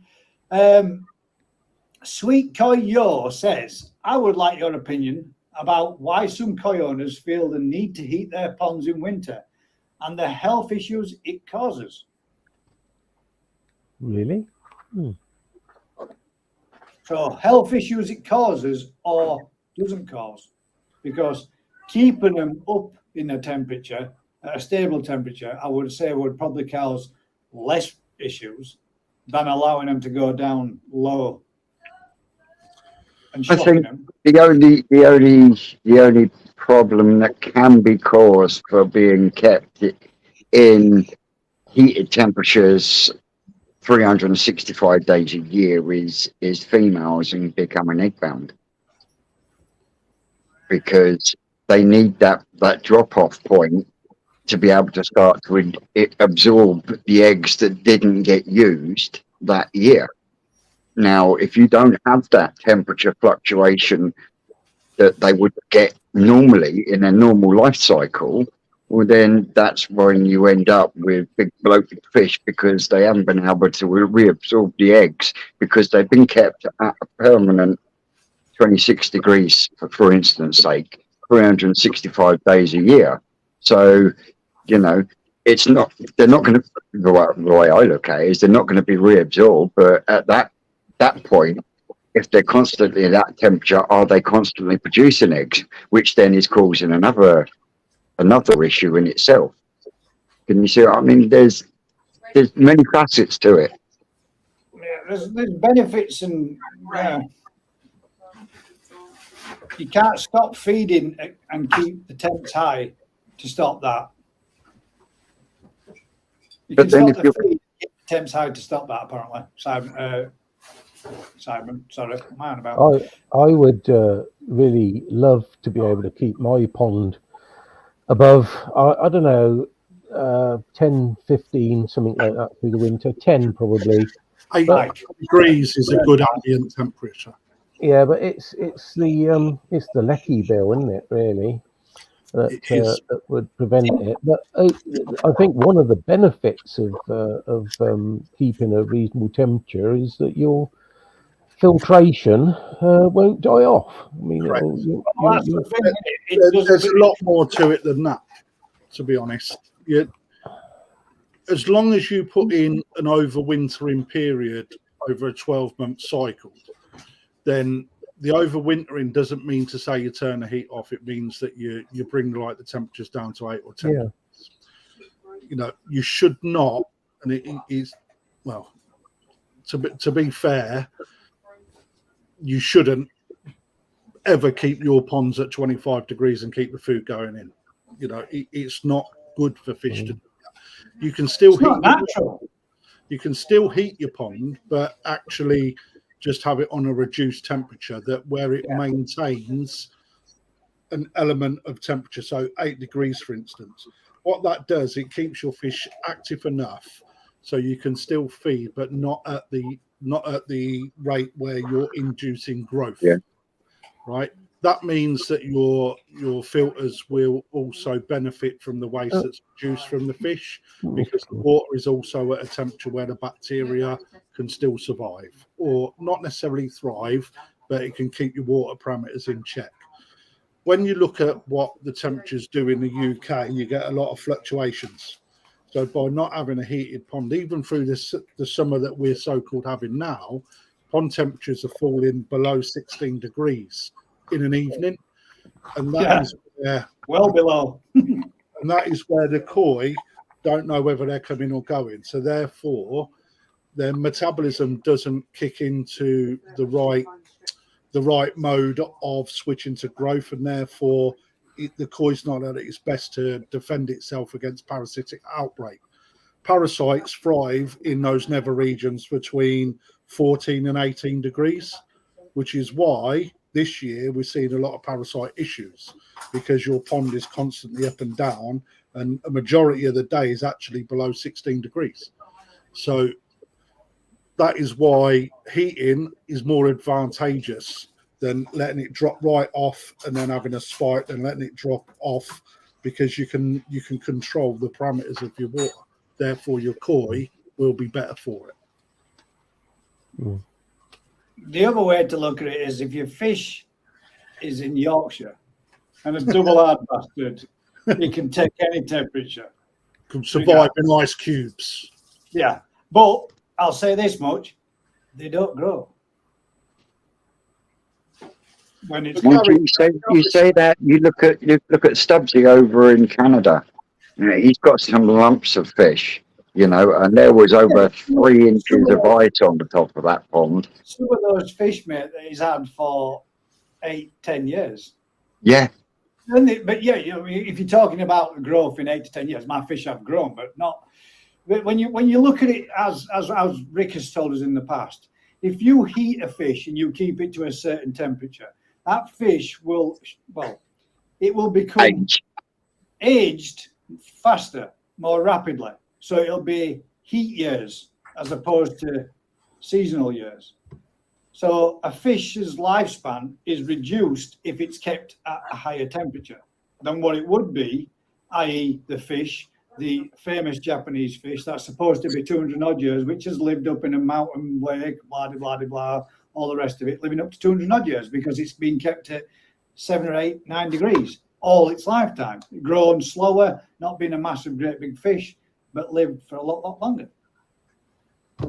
I think they do need a winter, definitely. But this last year in my pond, I had, as Crafty was saying, lots of fluctuations from day to day. But my pond got down to less than 3 degrees at one point, and you know, to go from 3 to 8 and then 8 down to 3 again, and that does no good. That's not a fluctuation, though, Tony. You pick up a fish from a store like Crafty's inside. Those fish are in there that might be up at 19, 20 degrees, and you bring it home and drop it in your pond at 16 degrees. Would you consider that a fluctuation drop? It's not. It's the acclimation drop. That's right. It's not a fluctuation. A fluctuation drop where it's going to make a rapid difference or a big difference is jumping from like 10, 15 degrees. That's the kind of stuff that does your fish damage, not 2 to 3, 4 degrees. That's not going to be any form of stress. No, I agree, but there was some vast fluctuations this last winter. Vast fluctuations.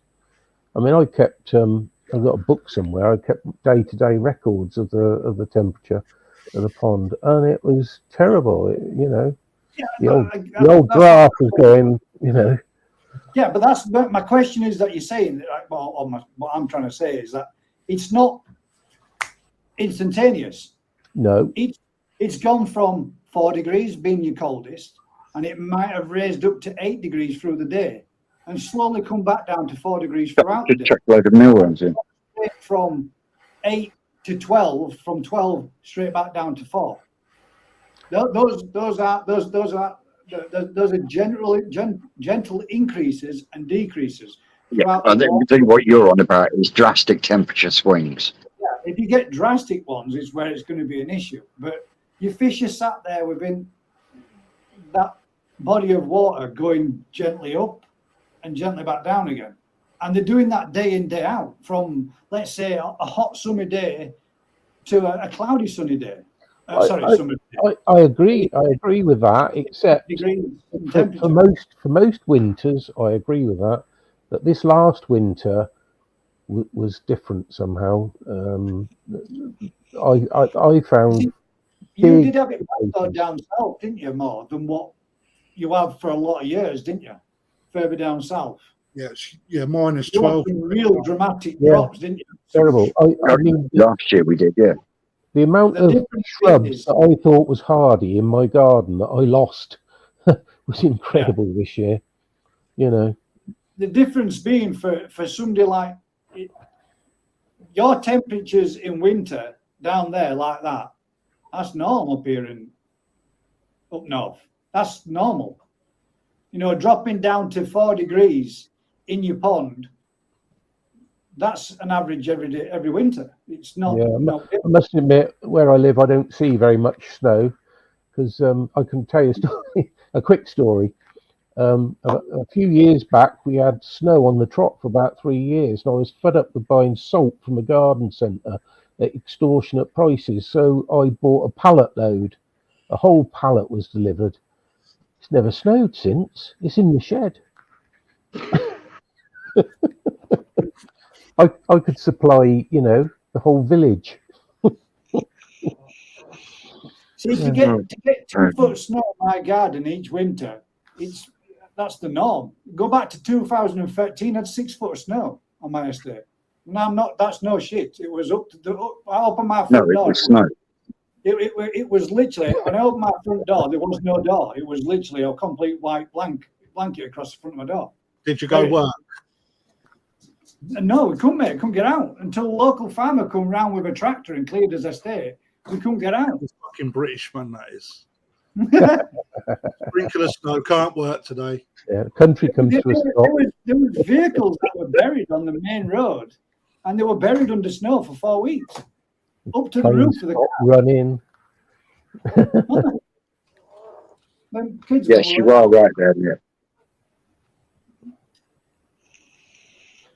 But yeah, heating your pond, do you need to do? Is there any point? You don't need to, but it would be advantageous, I think. It's the best investment that anyone can make to their pond, if they can afford it. 100%. I'd agree with it. If I could afford it, then yeah. 100%. 100%. But goddamn, who wants to put another $2,500 on the winter's fuel bill? Not me. But again, even if I could afford an air source heat pump, I'd still drop it down to 8 degrees. Yeah. I'd just maintain that 8 degrees. Yes. Yeah. And that's the difference. That's Yeah. the difference. That's the beneficial part. Yeah. Your fish will still know it's a winter period from the temperature of the water. It's just that it's not dipping right down where you can then get all of those extra complications. You're maintaining a healthy balance in your pond. There's a question from Mike. No, I don't think there is.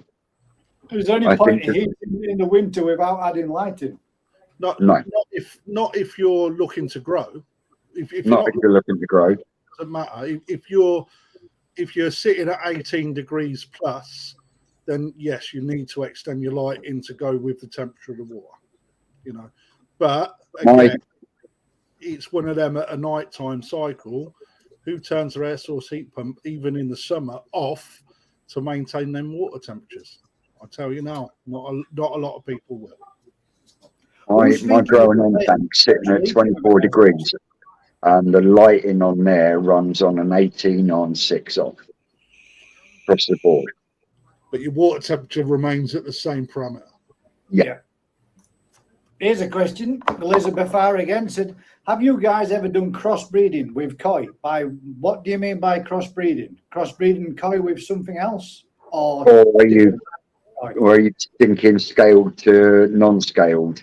Or are you talking crossbreeding metallic with non-metallic?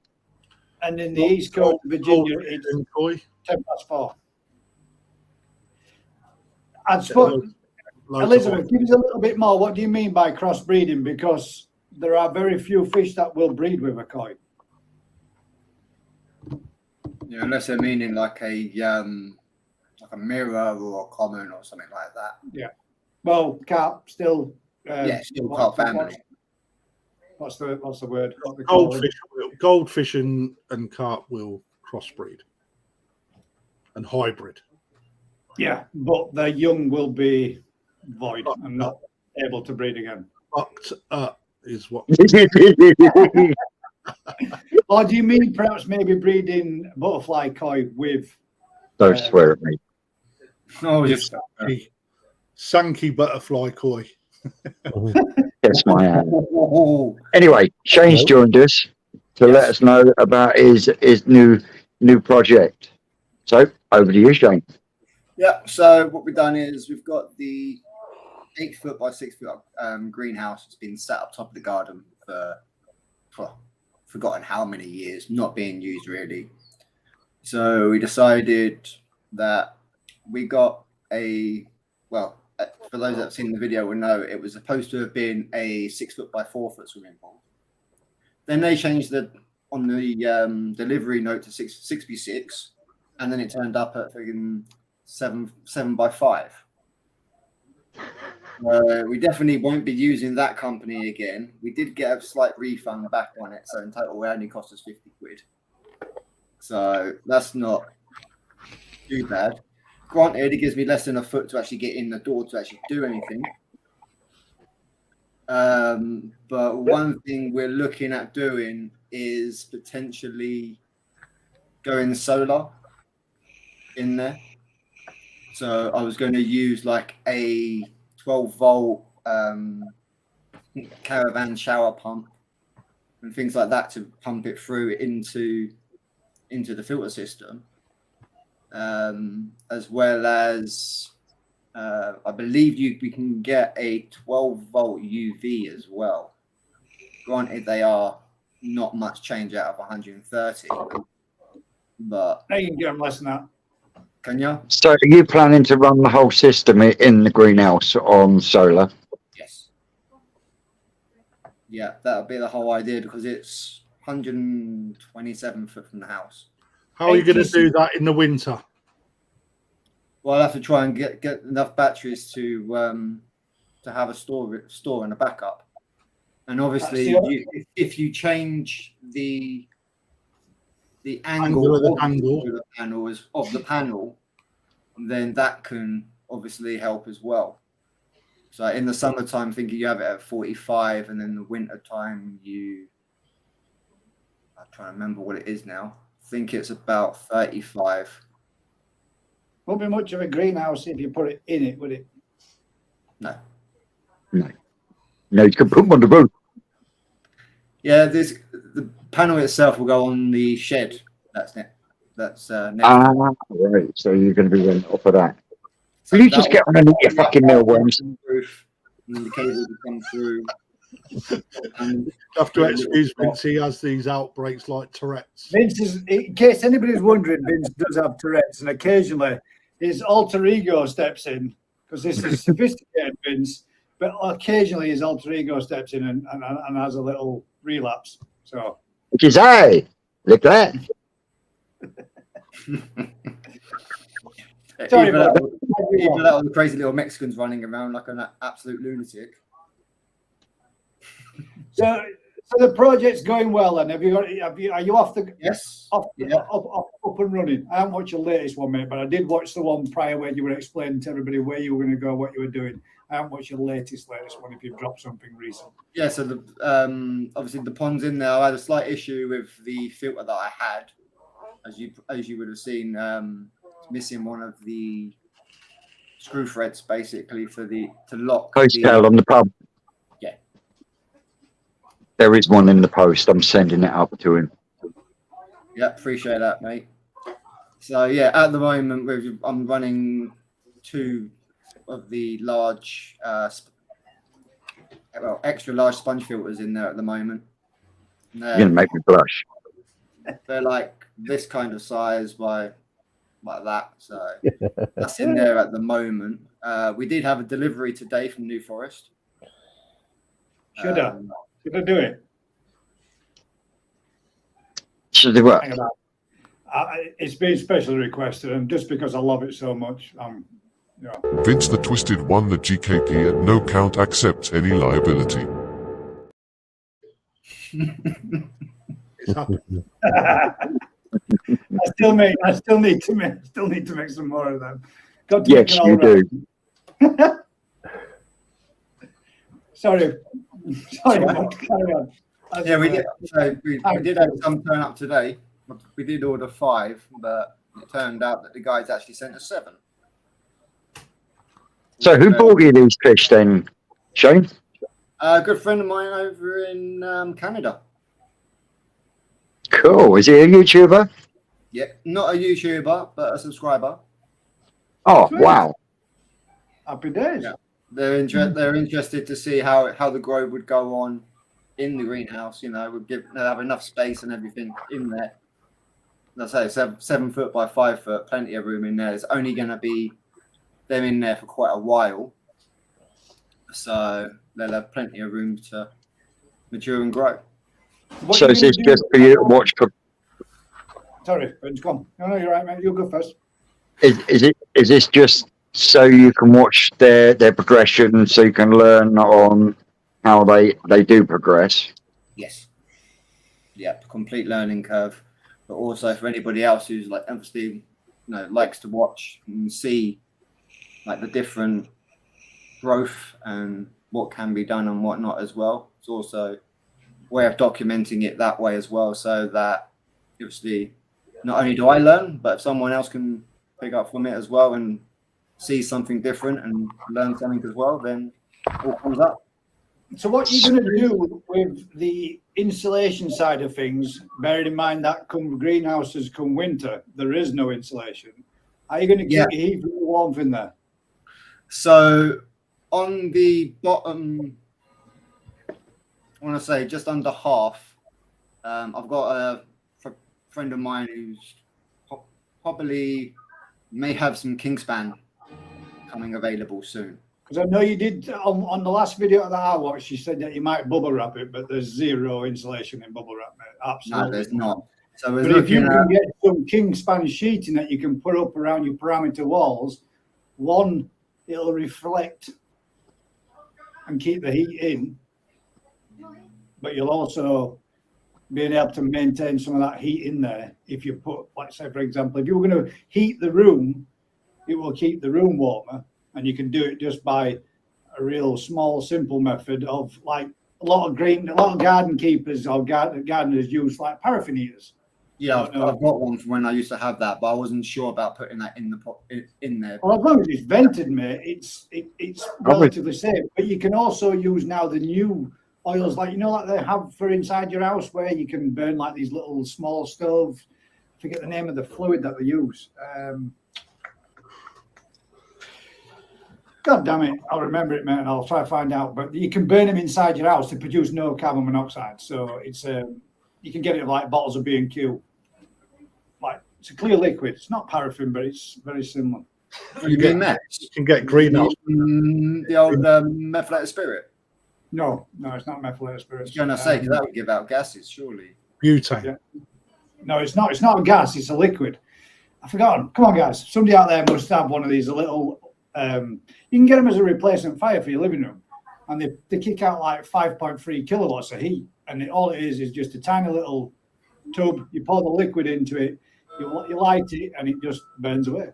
And that's it. It just burns for ethanol. Thank you very much, Aaron. You're a superstar. Ethanol. Ethanol Yes, liquid. you do, Chris. You can burn them indoors, and it produces zero carbon monoxide. So that might be something worth looking into, because you could put that inside your paraffin lamp. It's the same fuel, does the same job, and just use your paraffin and just exchange it to ethanol.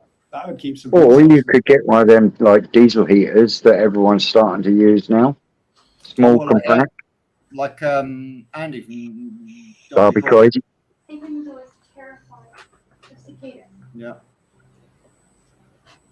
So obviously there was one point where I was going to try and use the old air source that we had in there in the first place, but once the pool turned up and it was a different size, I had to rip it out because it was going to be literally halfway along the edge of the pool, and I just wasn't going to work.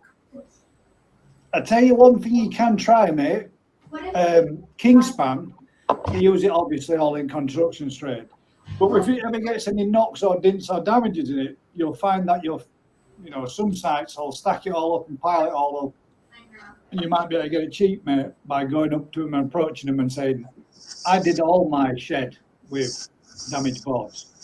So that's what my friend and that is. They're working on, like they're doing like all the garden work on a house that's having a lot of building work done. Yeah. And at the moment they've got big sheets in there, but he's waiting to see once they're finished what comes out, to see whether any of them get knocked or anything during installation. See what's worth robbing. Well, yeah, I mean, you can get lots of small pieces, because obviously you're going to be making a lot of little cuts, so you can make use of the small off cuts that they'd normally skip off and throw away, mate. Get the small cut pieces areas in, use some foil tape, and just build it up. Make a jigsaw out of it. Well, that's what I've done pretty much. Mine is like it. In every panel on my shed, it's just got little pieces in each one, and then foil tape between joints, and it just looks like one continuous sheet. So, it works, mate. It keeps my shed. It was goddamn warm in there today. My shed was 29 degrees inside the shed. See, that's where you should be putting your quarantine. It should be, mate. In fact, when I finally come to thinking about actually getting rid of all the shit that's in there, it might end up being in there. The only thing is, it's the light situation, because I've covered up all the windows. It's getting the light in there. It would mean having a, like you have, with a lighting in there, constant. LED strip light. You'd be surprised at how many lumens some of these new LED strip lights kick out. Where to go? We got a project ongoing. For all those that didn't notice, I did just share your channel up here somewhere. There we go. Bring it up. If you can do it, a huge favor. Jump on Go there. across, give them a subscribe. Give a bit of a thumbs up. Share, like, subscribe, and all the rest of it. Check out his channel, guys. And you can see all what he's talking about. We come out here. Let's see if we got any more questions, but we have got some more on the old YouTube channel as well. I might as well stay along, mate. I will see what you think to any of these questions. The next one is, what does a panel prefer to breed, i.e. mixing different types of koi? What as you heard earlier on, me and Daz saying that what we would like to have a go at breeding next year is going to be kahaku, and doing a pure kahaku spawn, and then doing his sankies, but we really would like to go for a benikikuru as well. That's what we're hoping. That's what I'd like to see. I'd like to see Daz getting into, because he loves his sankies, and he's had quite a few good success with the sankies, although they're not everybody's cup of tea. He did have it's not his fault, is it? But Bennett, I mean, I don't know, mate. I've got to admit, some of them that he did produce last year with some damn nice fish. But yeah, to me, I just go along with whatever Daz is wanting to do, because at the end of the day, that's my outlet, and I can go down there and play along and do what he's doing down there and just enjoy it for what it is, having fun. What about yourself, Vince? Have you got any that you prefer to have a go at spawning with, breeding? Yourself, Tony, or Crafty? If I'm honest, I really do want to see if I can get Susan's Asagi to spawn with the Matsuba that was supposed to have been an Asagi. Yeah. Oh, some really good robing on it, hasn't it? Yeah. That would be an interesting You can one. get some nice, good orange in that as well. Yeah. Talking of, or your Asagi that didn't produce any orange. In fact, the orange disappeared off it. But it's nice, mate. I like it. Oh, it's lovely. I mean, the Sumi's down on the Robin at the moment, but the temperature, we are sitting at 19, 20 degrees, and it's having a major growth spurt at the moment. So that's to be expected. But yeah, it's beautiful. So yeah, hoping to give that. If not them, then it would be the female Shiro with the Kiyosuri. Now, there was one actual comment and one question in here from yourself. There's not, I mean, really, we would need Daz, because Daz is the main man for doing the spawning, and Rick obviously being the main man for doing the spawning. Yeah. But we have got a question from yourself, Hertz. What? Keeps going. Is there some way you can get a link for the possible outcome from breeding certain types of cod? Yeah? Well, a while ago, it's probably not the best one, mate, but it's one that I got shared, and it was Keggy that shared it to us. It's called Mistaken Identity. Mistaken Identity. Hanover Koi Farms, and they've put together, mate, quite a detailed description of what you get by spawning this with that, with the other. So what I will do is I will copy and paste this little link in here because it's really interesting and there's some interesting reading. And I think many a person might enjoy looking at this. So I just thought it was something quite interesting. If you look back, mate, when you log off, you'll be able to get this link. And that's it there. But I'll bring it up and just give you a quick idea of what it's kind of, got going on with it. I got a feeling the blue fish I've sent you guys might be an Asagi and a Matsuba. I've got a sneaky feeling along with you and 94% of the rest of them as well, mate. But it will tell you all the different types, all the different stuff, the different stages of Ginmatsuba Wagoi, and all the different things, identify what to look for. And then it also, as you go further and further down, it tells you the different types of stuff that you can spawn together. There's a lot of interest. We've all sat and gone through this many a time. But it'll go down and telling you what type of fish to spawn with what fish to produce certain things. Somewhere on here. There we go. Right. So, Gahaku Wagoi. Cross with Ogon Wagoi. Makes a Sakura. And it'll also produce Miracat. Crossing those two together will make a Deutsch Sarawaki.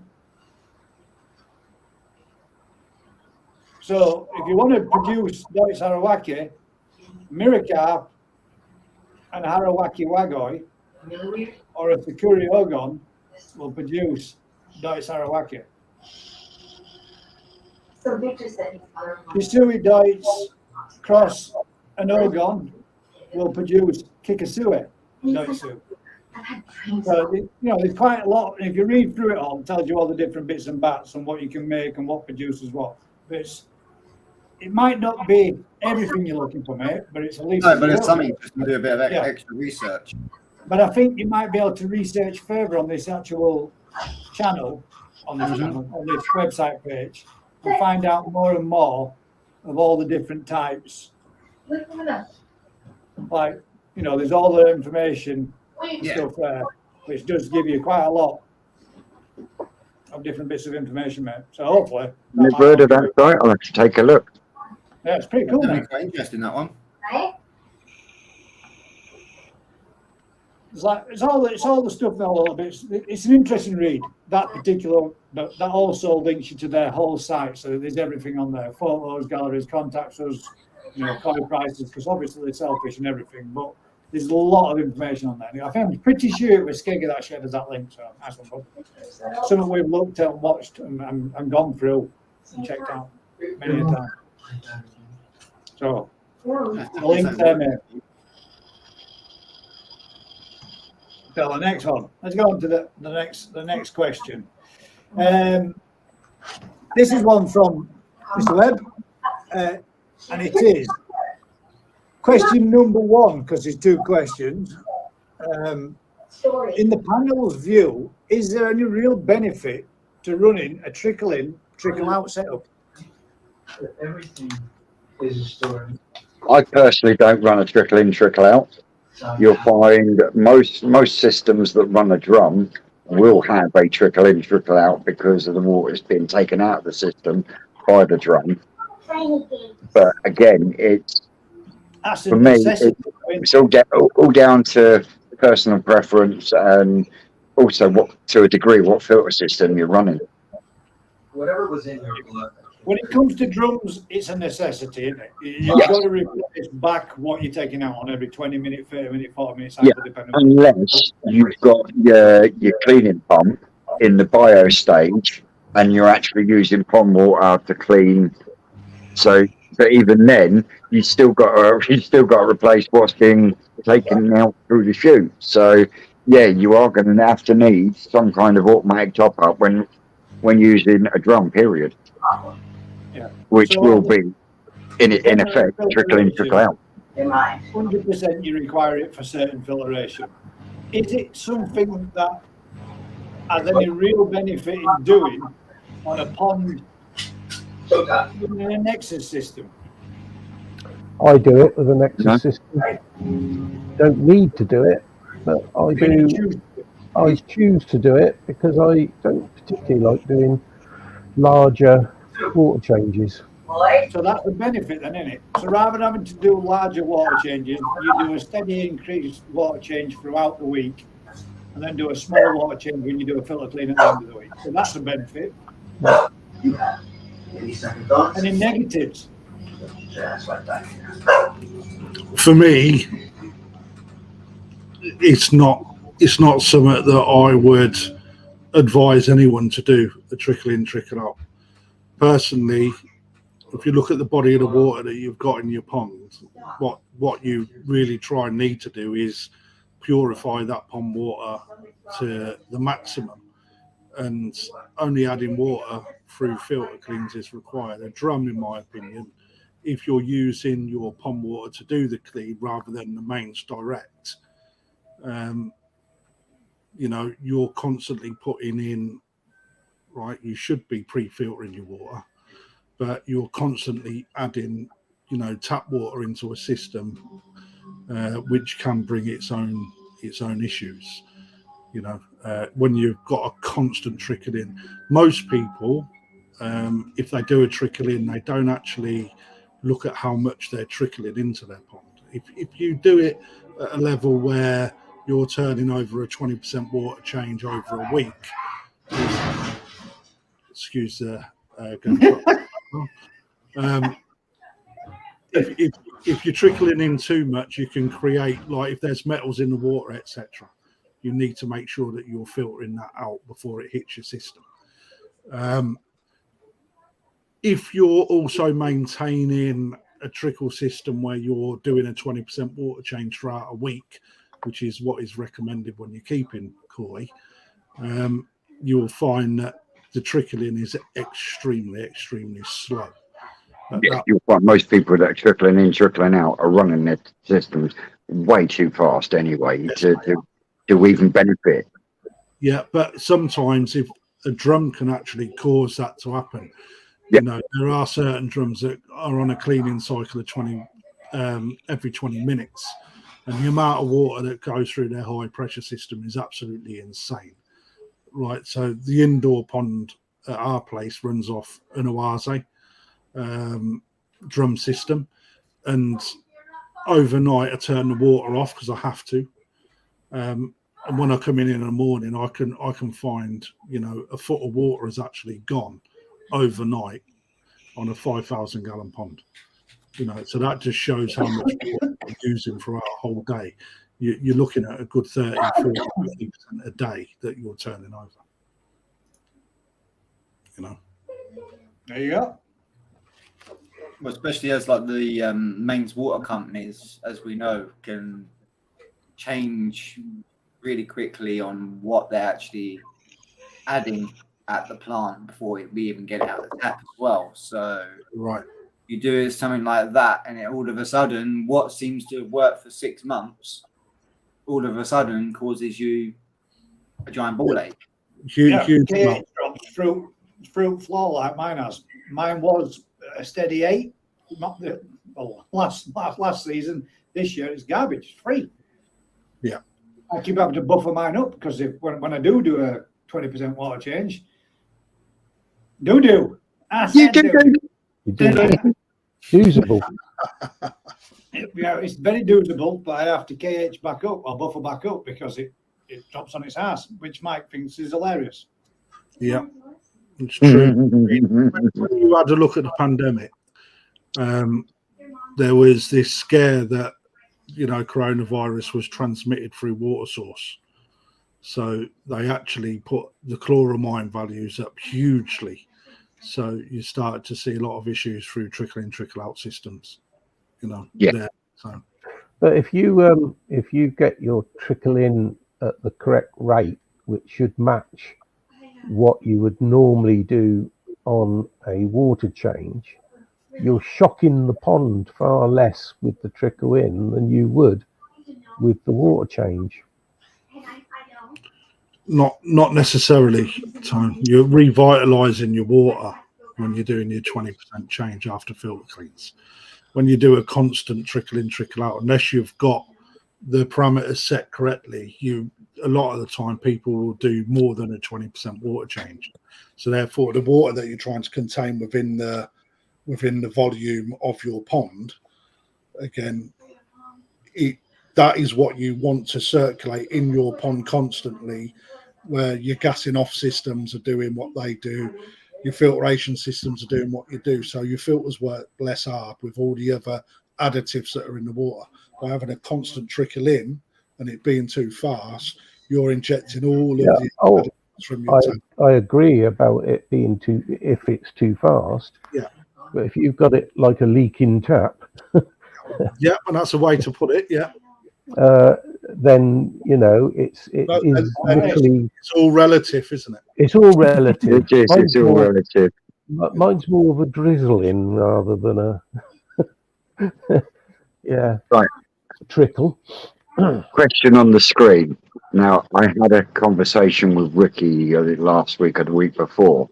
Now, if you're thinking of spawning a Benikikoyu with either a Kajaku or a Kahaku, on that spawning, from the fry you get from that, they will all be scaled. And the reason for that is because the Deutsch gene is regressive. So what you're going to have to do, if you want the traits from the Deutsch fish, you're going to have to keep the best from that spawning and then put the best from that spawning back to another Deutsch fish, and then you'll start getting your Deutsch fry. But you won't get it from your first spawn from putting a Deutsch fish with a scaled fish, because the Deutsch gene is regressive. Which I'm pretty sure in that link that I shared earlier on, it says that as well. So I think it does cover that in the evidence about it. But yeah, we have tried, me and Daz, well, I'm saying me, sorry Daz, I always try to steal the fun. Right. Me and Daz, Right. and Daz has bred all sorts with all sorts. We even last year we even put Miracarp back in. We crossed them with. I wasn't even there, but we should have been. They just didn't. Barry White just weren't singing the right tones on the actual day when we were sat there waiting. But we stayed as long as we could, and they all kicked off when we went home. But Dad did do it. You crossbreeding Miracarps with Yamabukis.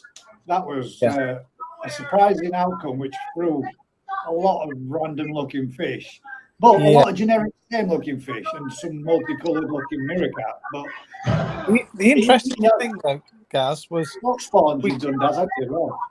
Yeah, but we also crossed the Deutz Kiko, the blue Kiko, with the mirror carp, and Yes. the only Deutz fish that it really produced were from those. So obviously that recessive gene, well, it's mirror carp cross Deutz cross with Deutz, and that produced Deutz. But all the other fish were scaled.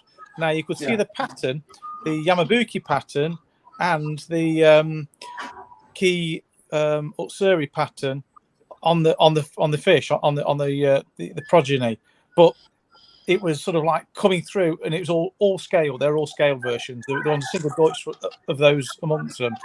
So it's absolutely bang on what Ricky says. Yeah. And this is one of the reasons I love chatting with Ricky, because he's got that mad scientist bit to him that I really love. I really do love that side of it. Yeah. He has that perfect environment. I wish for your question that he'd actually been here this evening. But what we will do is we will touch on it again next week when he gets back. But Elizabeth, he's got the perfect environment, hasn't he? He's got the Munga Mix Pond, as he calls it, or his where he just throws all sorts of random stuff in. But the fact that this year he even gave the public a choice of what fish you would like us to try to see what it produced, and he threw out results that he's never seen before. That's wicked, man, to put that out for the YouTube community to actually do. And, yeah, you know, I hate to be pedantic as well. We're talking about crossing varieties, not breeds. They're all carp. Yeah. You know, everybody keeps saying crossing breeds. It's not crossing breeds, it's crossing varieties.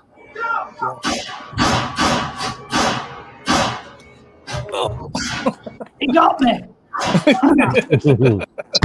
Yes. So, right, an Alsatian and a Jack Russell are two types of breeds. Thank you. I rest my case.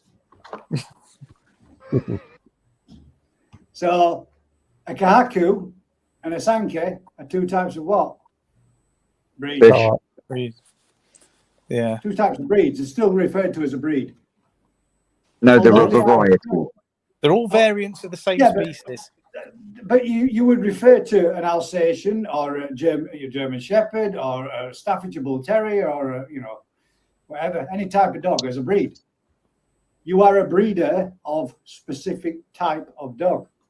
So if you are a breeder of Kahaku, they're a breed. If you're a breeder of Shura Utsura, they're a breed. You're a breeder of koi carp, of which there are many varieties. Daz, he's a breeder of Shiramuji. He is a master. No. Let's get it right.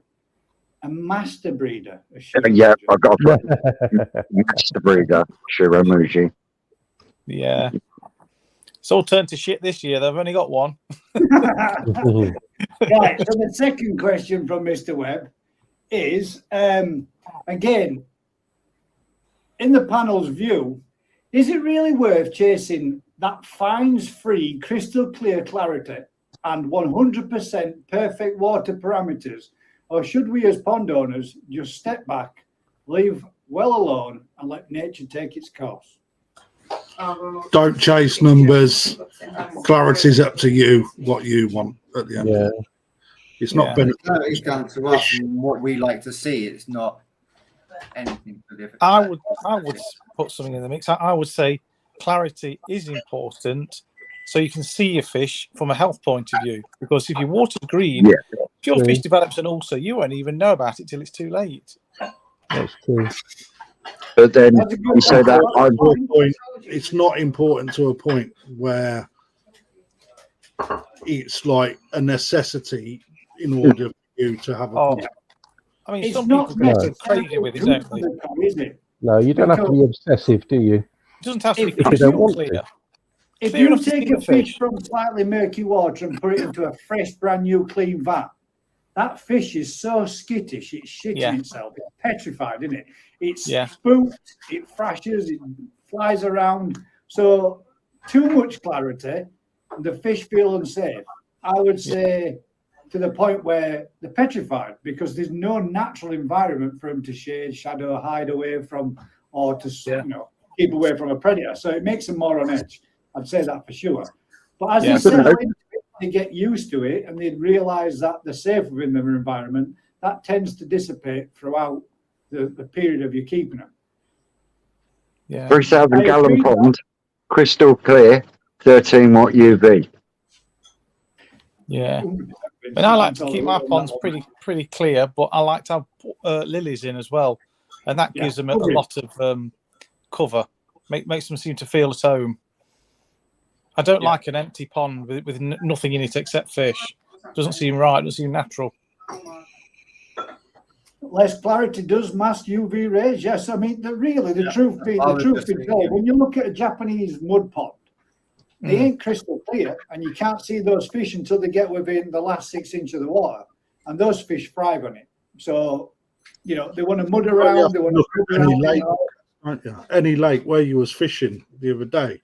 Yeah, exactly. Not clear, is it? Yeah, and perfect example. Clear, you ain't it's catching. For our benefit, isn't it? Really, more than anything.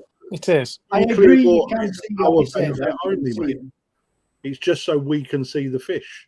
Yeah. Because if you let nature take its course, it won't be that colour naturally, unless. Well, that's the thing. You see, this is the bit in it. Letting nature take its course to an extent, yes. The pond will mature. It will look, it'll look green. The fish will be less spooked. But it's not nature, is it? It's a man-made environment. It's really as koi keepers, hobbyist enthusiasts to look at these fish and appreciate them for what we've picked and chosen. Yeah. Yeah, but at the same time, you could say that a koi is a man-made thing because it's been manipulated by man to be what it is now. So it is classed as an ornamental fish, mate. Yeah, exactly. It's a manipulated environment as well. If you left those fish on their own devices, you switched your pumps and filters and everything off, you'd probably be down to 2 fish, because that is what that body of water can probably support. Yeah. So it's all artificial. Nothing to see here, Tony. Nothing to see. Right, guys, I'm going to shoot off because my dinner's just being dished up. It's been a pleasure, as always. Right, well, what we're going to do right now is that's brought us to the end. I mean, as in for your 100% perfect water parameters, you want to get them as good as you could. They don't want to be chasing zeros is just no. No, don't be trying to chase zeros, for fuck's sake. You'll end up doing your own heading. Yeah, you make it worse. Stepping back. And he's in the comments, actually. He will tell you himself, Simon from up North Koi Pond, he ended up giving himself it's so much headache because he was chasing numbers with Hannah testers. Oh, I've just done some tests with checking with the Hannah after the NT labs. What did you find? Well, the NT labs on ammonia and nitrite came up naught, really, but the Hannah testers gave me some numbers that if you didn't know what you was looking at, it'd give you the frighteners. But they're nothing, I think the nitrite I came up with 24, but you got to realise that's parts per billion. Parts per billion. That's nothing. Yeah. So, right, to recap then on this evening, before we go there, ladies and gents, I'm just going to share the screen.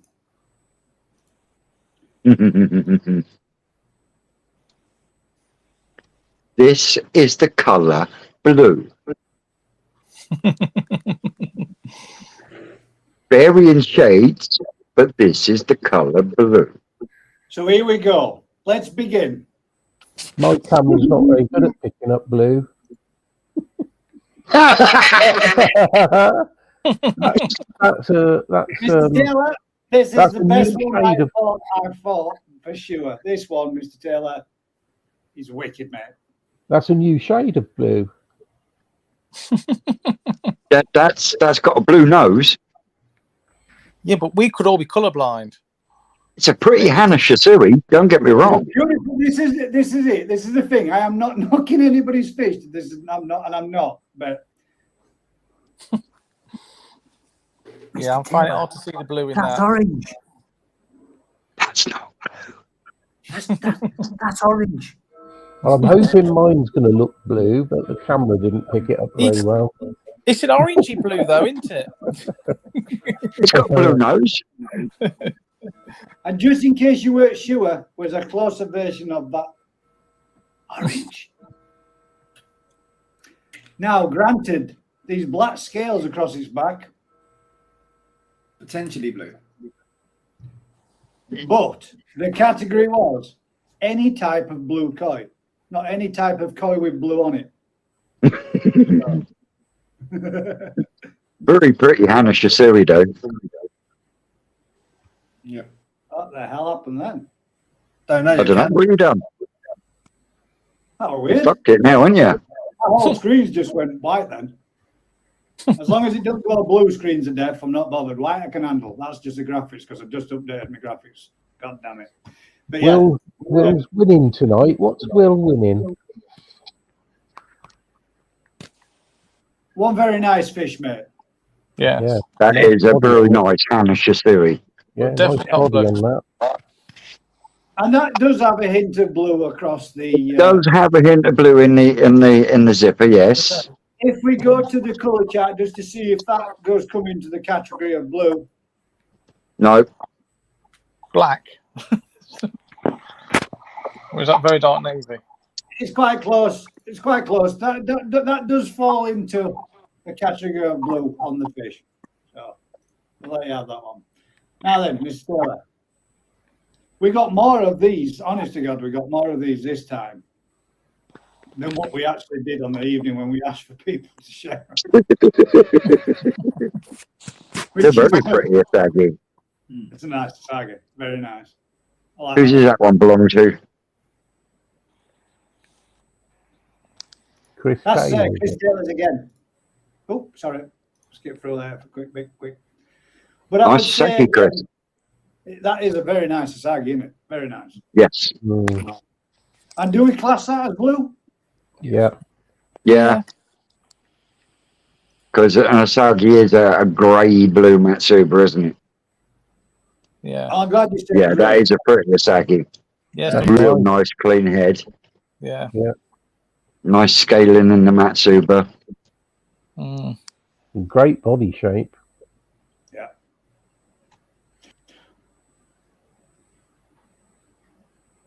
It's a shame you Asagi's didn't tend put to the be secrets tonight because that would have been a close one. That would have been that. I mean, that's nearly as good as the winning fish last time. Yeah, we that's had one. that. Yeah, almost. Mm. Would have given it a good run for its money. Yeah. 100%. I mean, the Asagis tend to be a bit torpedo shaped, don't they? But that's got quite a lot of body. That's on What it. you got to remember, Tony, is No. the Asagi is the closest to the original Magoi. Mm, Yeah. Look how broad though that head is though. Yeah. very Yeah. nice. That's As gross, well. isn't it? That's nice, that mate.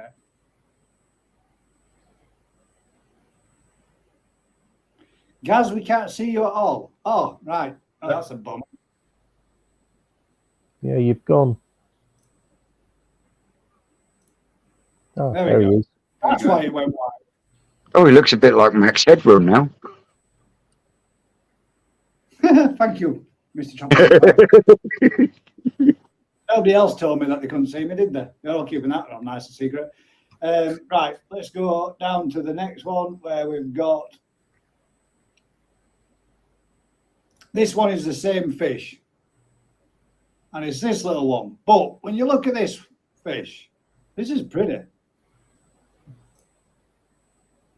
And it does have a hint of blue to it, but it also is, I would say, more metallic in gold. Switch it back. You cheat. But I'm pretty sure that that one there could have also been stuck in the blue category with half its body being blue. Oh, you're in that one. Yeah, that's a very pale Kikikori by the looks of it now. So I take it the one in the bowl is what it was like when you bought it, and this is what it looks like now on the left. Yes, I believe so. Or that's the same fish now in the bowl, I think. Yeah, surprising how sometimes just putting them in the bowl doesn't really make all their colours just completely change. Yeah, yeah. I've seen me drop off a fish in the bowl. Now these ones are Carlos's. This is the one that wrecked my head. Well, the Asagi's there, isn't it? There are 5 That's a good. Yamabukis in there. 1 Kahaku, 1 Sanke, and 1 Asagi. And the Asagi being the only one, I think, again, with a bit of blue. The Asagi looks nice. Hmm. Is that the only picture we got on that one? Yeah, I think so. Oh, no, sorry. There we go. There's another one. Yeah, that Asagi is really pretty. Can you zoom in on that, Gaz? Yes. Yeah, that's pretty. And again, that one looks more like it's got blue eyes on it, and it's got Yep. it's got a nice blue robing on it. But it's actually right. It's not blue. Come on, Vince, tell him. It's not as Sumi, but it does look blue. Sumi, which Sumi is black. Yeah. It's how it appears through the skin. Exactly. This one confused me. Nice Kajaku. Yeah. But there's, Nice clean head, but that's not blue.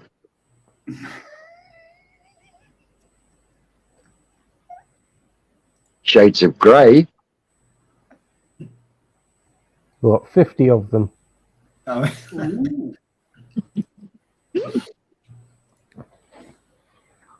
So that's that Blue. one. Now this one we've already seen, so we can skip through. I'm a nice one.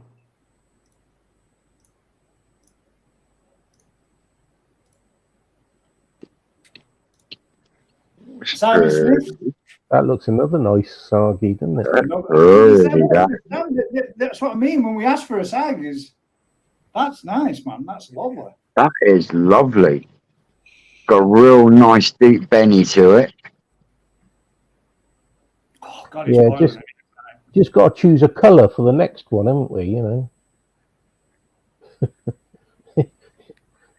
yellow. Colour is in the eye of the beholder. Colour is in the eye of the beholder. That's a good one. It is, mate. You're right. So that one's Simon Smith's. Now this one. Now this is Kikasui. Kikasui, the white in a younger fish tends to have a hint of blue. And as the fish progressively gets That's older, not fucking Kikasui. That's got Sumi on it. what is it then? Deutsch. I would say that's a Deutsch shower. It's blue. I'm just saying, that looks like a Deutsch shower to me. Kikasui is red and white. And I was going to say Sankey, but Benny Kikakuru. No, what am I about? It's Yeah, metallic gunmetal grey. So what's that then? I personally would say that is a Deutsch shower. But it's blue. It has got blue underlying across the top, yes. The white hasn't come out. It has, hasn't it? That's definitely blue. That's sky blue. Yeah, but I personally think that is a Deutsch shower. yeah, the Saroge is thin, isn't it? And it's Yeah. showing through.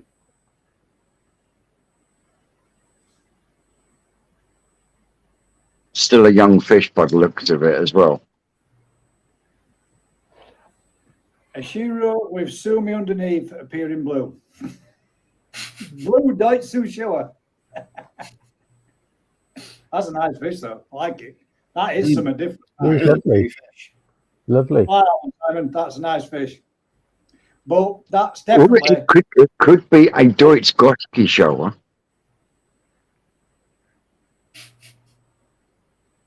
Are you just making it up now? No, Sounds like it. I know you can get Goshki show because Rick's got a Ginrin one at the farm that he That's bought nice. from Koi Wholesale.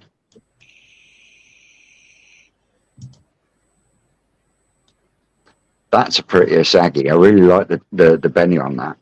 It's good, isn't it? Strong, isn't it? It is. But I don't know for definite. Now then.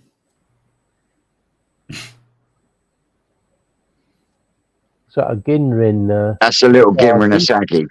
Mm-hmm. Going to be a stunning fish. Yeah, and you can't see the blue properly on that one because it's too small and it's in a blue bowl. And It's camouflaged. That's what you need in the green bowl, eh, Vince? Yeah, I'm struggling to see the blue in that one. It is there. There we go. That's a more closer version of it. But that's look at the blue on that. That's definitely blue. That is, but the more I look at it, that screams Deutsche Show to me. Simon, dibs. I like that one, mate. That's nice.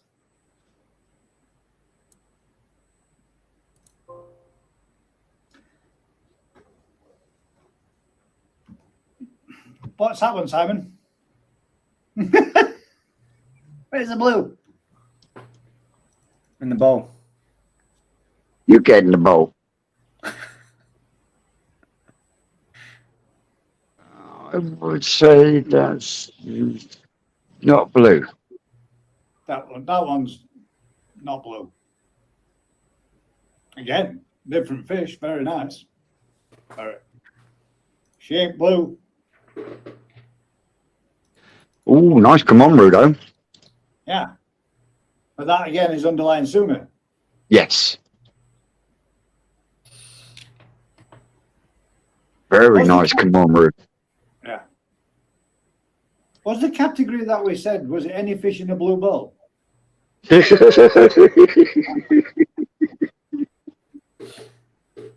these is some of that, like that one though, that Deutsch one with the blue body. That's going to be one I would have said would have fit perfect. So you need to show that one again, mate. That one would fit perfect in the strange, weird and wonderfuls. Because that, what the heck is that? I'd like to see that fish again next year. That's Gary Rowland's fish, that. Yeah, I would have known, mate. See what it does and how it develops. Yeah. Now that's a nice Shisui. Still very young. Yeah. I'm struggling for the blue. Did we lose Daz again? We did. See you later, Daz. Yeah, we lost Daz again. I didn't even notice it. Oh, we lost Daz ages ago. Oh, that's nice. I like the blue on that. Yeah. Nice. But that's an orange fish with blue. I've got a feeling mine's going to be quite unusual. Yeah, blue fish with orange. Same fish, different position. Yeah, that blue's nice on the top of there. Yeah. More of a Hana Shisui than a Shisui. There we go, Daz is back. Yeah, my phone overheated. I had to put it in the freezer. Is that why you've gone all foggy? Yeah. Camera lens. Oh my god! Yeah. Give your camera lens a wipe, you dopey git. That's the one that was in the bowl, but that does have a blue hue to it.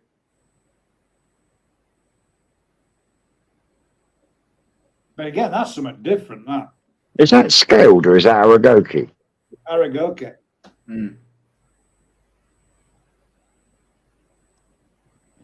Definitely in the unusual category, that one, isn't it? That is, yeah. Again, that's going to be another fish that we're going to have in the weird and wonderfuls, because that's something Aragoki. different. Oh, Daz is back. Right. Again.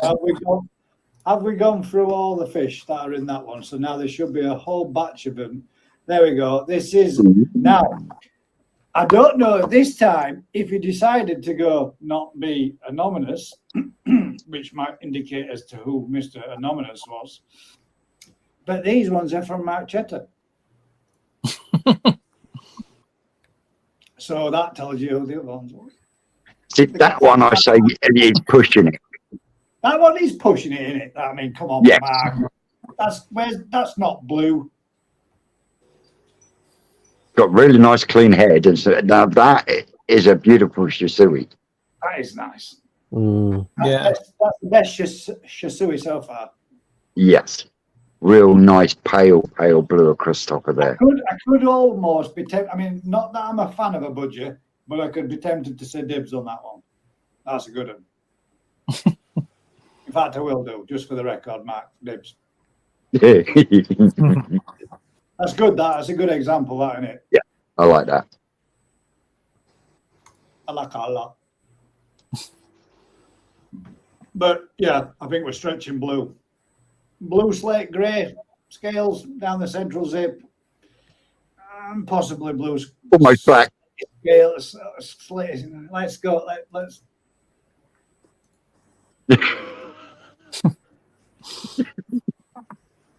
It's almost bottom right. It does come into the category, doesn't it? It is there, isn't it? Left, bottom, right. Kind of. It is in there. Right. So we have again Sally's. Yeah. Nice.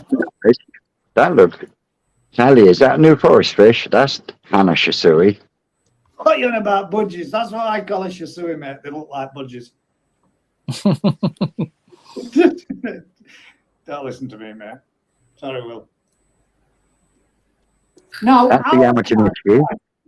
Right, Sally. Nice. How can a Yamatanishki be blue? It's a metallic Sankey.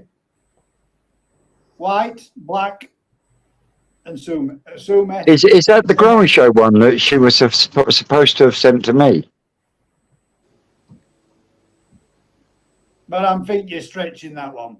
But if that comes up, how it might be, you're going to have a lot of black on that. Mm. Yeah. If all that underlying comes up, Yeah, it's gonna have a black back, isn't it? it's got a whole black back, isn't it? You reckon? Shaking up Or do you there, think that's dropping off? You'd at least hope that some of that would drop off. Yeah. Yeah, you'll be surprised how little of that Sumi will stay there. Mm. Yeah. I think you'll end up with a real delicate pattern across the top of that fish. Not that one. That one will end up more or less black.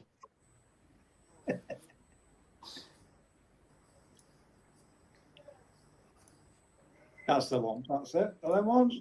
Let's go back. Now then, Sally. That, my dear, is a bluefish.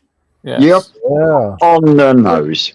Oh, hang about. Hang about. Lovely Shame. butterfly. That is a blue fish, but it is not a koi, which is what we were doing this evening. So unfortunately, due to technical error, you've been disqualified because that is a blue butterfly koi.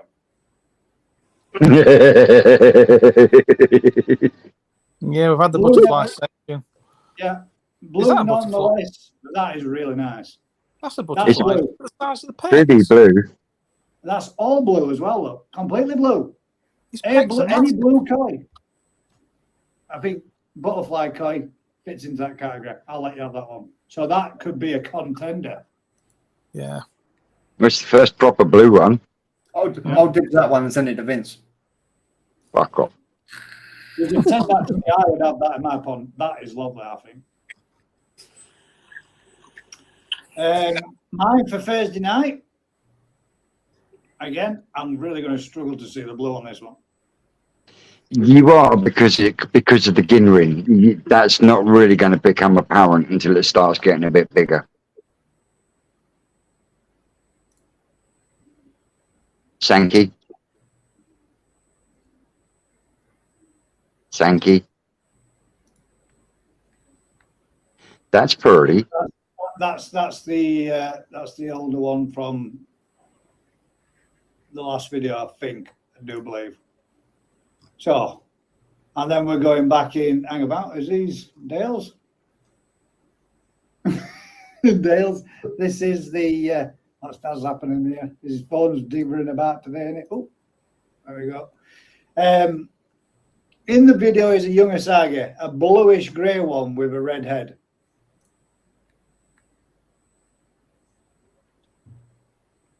I'm going to take your word for it there. There we go. Yeah, give him that.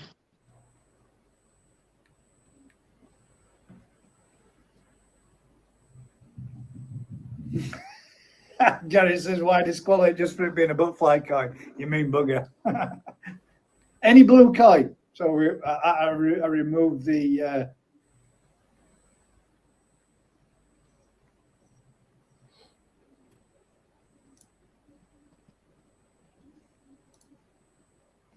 yeah, there you go. That's the one. Yeah. Yeah, you can see that that's really great. I reckon that's going to get a lot of Benny come up on that. Yeah. More likely end up with a Hiyasagi.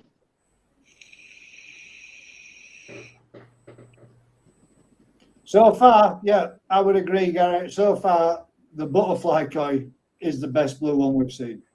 Because that is, but I think you're stretching that one.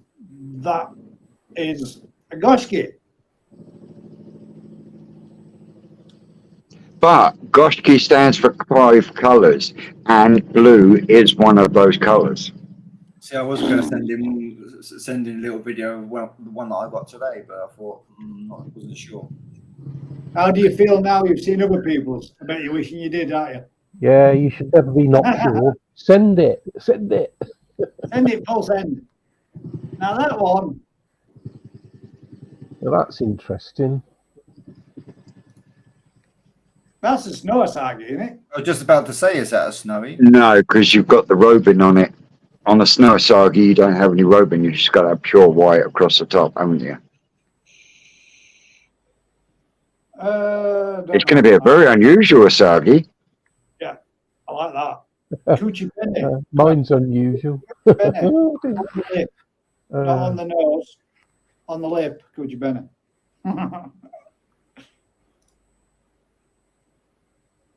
So that's them.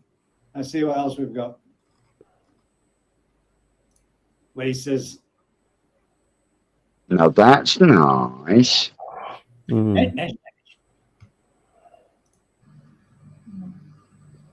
That's a light sky blue. Yeah. There you go. Proper budgie. Let me just check it. Ah.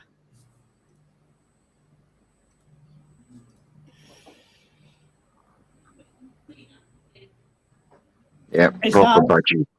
But it's a real budget, that. Yeah. I do like that one, Lise. That's nice. It's a nice quite light like sky blue. budget. So that, I think, that's no. What's that? An I mean, achiever? Fish shared that, but that's not a bluefish, but that is a nice fish. But just might appreciate a nice fish. That's stunning, that. And that can be won if it's not been won already on Cobble Koi or Kobe Koi. Sorry if I pronounced that wrong. I don't know how to pronounce it. But that is stunning. That'd grace your pond, wouldn't it? Right. So let's go from them, and we'll go to minimize that, and we shall bring up these ones.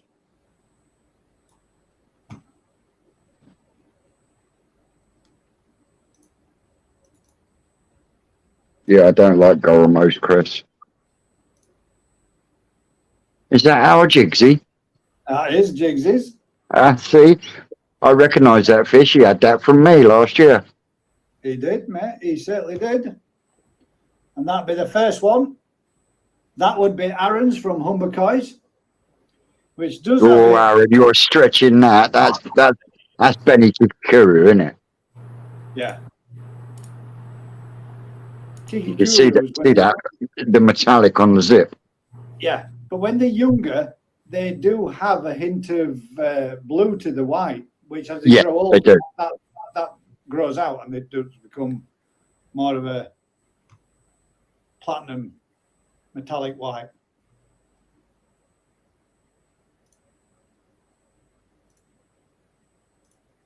Now that is a blue koi.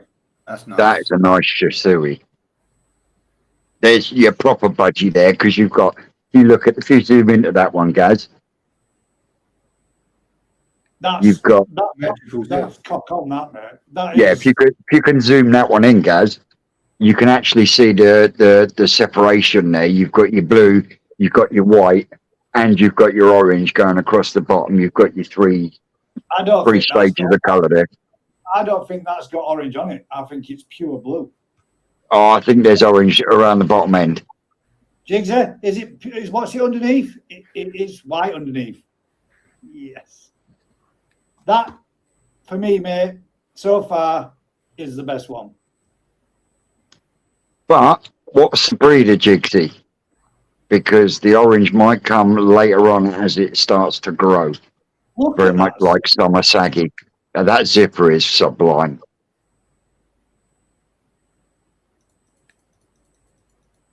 Look, New Forest one, even fucking better. That's New Forest. Yes. Get in, Ricky. Nice. Now that one is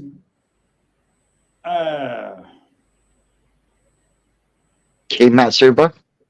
I think that's Dino's. I think. Dino, is that yours? No, it can't be Dino's. Dino's got a blue bow.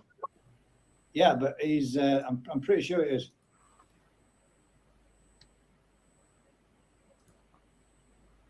Yeah, that's Kimatsuba. And that's Dino's. That's a nice Kikagurian. And yes, that has got blue. There is blue there. You can see it. It looks like a metallic blue, but it's not. It's actually a gunmetal grey. It gives you the impression.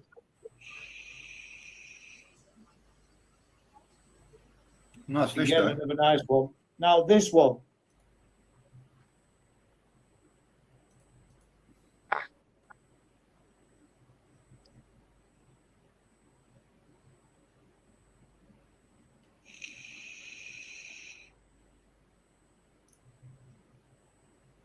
How do you think to that one, Vince? Well, from where I'm looking, from what I can see, it is looking more like a Kinshiro.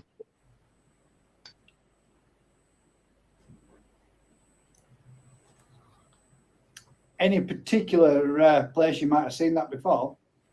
Yeah.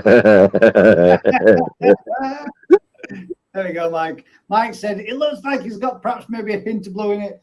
Put it in just to piss off Vince.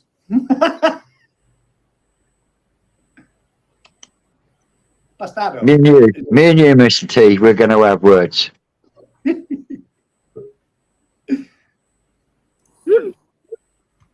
are you back, Gaz? I'm back. Yeah, I was just trying to send a picture through. Oh, is that what you just sent through? Yeah, I was trying to send another one, but it's taking forever. Oh, talk about leave it to the last minute. Well, it's got no Right, so reception let out me- here. It's out in the sticks. What about We have no proper Wi-Fi. preparation prevents poor performance? Yeah, whatever, Vince.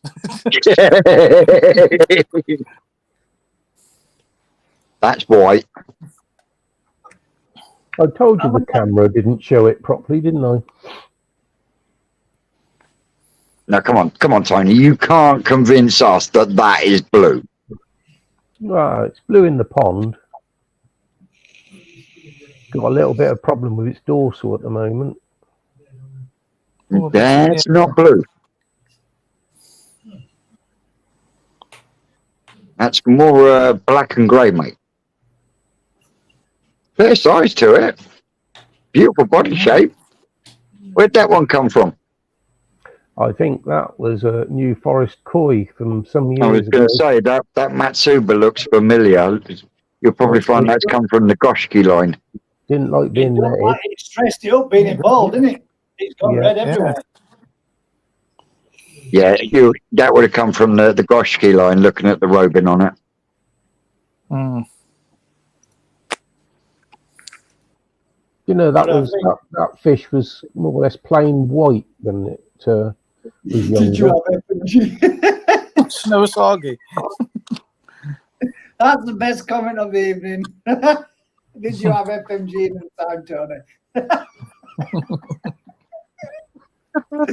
Did I have it? Oh, what, in the pond. That turns me green, doesn't it? Oh, well, you can get No, blue as well. blue.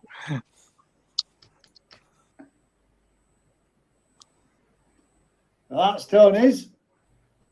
Adams. Was that Soy that said that? No. No? That's gone a dark blacky grey. We can't stretch that one. Just quickly to answer Elizabeth's question, Matsukawabaki koi are being sold here in the States. They call it the ever-changing koi. Is it worth the hype? 100%. If you want to Yes. see that changes Absolutely. throughout the season, sometimes 2 or 3 times in the season, and always looks something different, 100%. It's dramatic. Matsukawabaki is your fish. And it's its counterpart, which is? The Kamonru. Yes. But 100% Elizabeth. Beautiful fish, and they never look the same. Always. It's Now, not- Elizabeth, it's not a I've got small two. change. It's a I've got huge a change. standard one and a Ginrin one. And the Ginrin one that we showed the other month, guys, it's changed again. Yeah. They do, mate. I've got one They that's are. gone from black and white to all black with just a Yeah. white dot on it. I bought one that was black, white, and Ginrin, and now it's pure black with white pecs, white head, odd little patch of white that started to come. Well, last season went all completely black in the body, but now it's getting patches of white breaking back out on it again, which is going to change again. So yeah, 100%. 100%. Why? Well, digression a second, Gaz. The Achiba, has that gone brown or has it gone black again? Oh, black again, pure black again, mate. But you know, it had its mustache. You know, it had its like its dodgy mustache. Yeah. That's gone. Mustache has changed now. Its nose is going completely white again. Again, Kumonru. I'm sure that's a Kumonru. It's definitely got Kumonru in it, which is changing up some of it. But the two are probably my most favourite fishing pond for always looking something different. So 100%, yeah. If you can get your hands on a nice one, go for it, Elizabeth, because they're nice fish. Yeah, definitely. And that one is, whose was that again? I think it were Adams. That were Adams one. We've got Daz's, that's the one there. We've got, another Asage. That one I'd go with almost very similar to yours, Vince, without any orange on it. Mm-hmm. Whose is that? Skeggy's. Yeah, again, another Asage looking one, but Skeggy has a secret weapon. That Asagi looks to be an Adam Byer one. Yeah. Yeah, because the orange is quite uniformed. I think we're stretching the. Stretching the blue on that one, Skeg.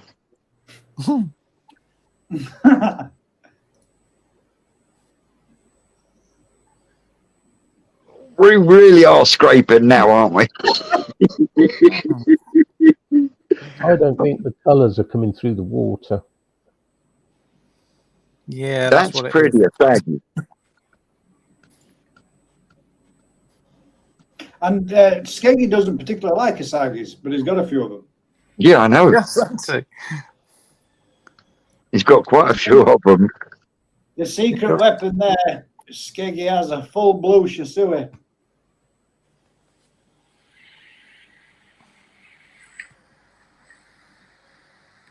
Is it looking at it through a hole in the ice?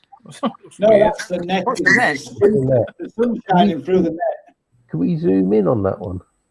Unfortunately, no, not on the. Well, I'm zooming in on it. Just open the picture up with your fingers. Oh, That don't work with my laptop. Oh, yeah, we can't zoom in.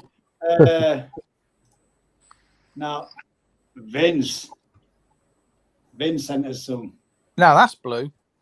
That's definitely blue, and Yeah. that one definitely looks like a budgie. It does. And it is all blue. There's not one speck of red on it either. Yeah, Photoshopped. that's Nope. definitely the one for me so far. Adam Byer. I'm pulling your leg, Vince. He does produce some unusual ones, doesn't he? I've got a That Shisui is from Adam. that's lovely, isn't it? Not like it's a Shisui with no bluey. I think it's a hard. I think if we're going to judge the fish, I would say that we've got the butterfly, Jigsies, and Vince, which are the three best blue fish. Yeah. Now, if we're going to pick the best quality looking one of blue Shisui, Panel members. your zip is better than that zip. Although that zip's good, his zip's cock on, man. Younger fish, but I'd like to see how that develops, mate, because that's a nice looking fish. Well, this one. That's blue, Vince, for sure, mate. Yeah, this one's up for sale. So if anybody wants that fish, it's up for sale. So next year, when we do blue fish again, somebody could advertise their own blue fish.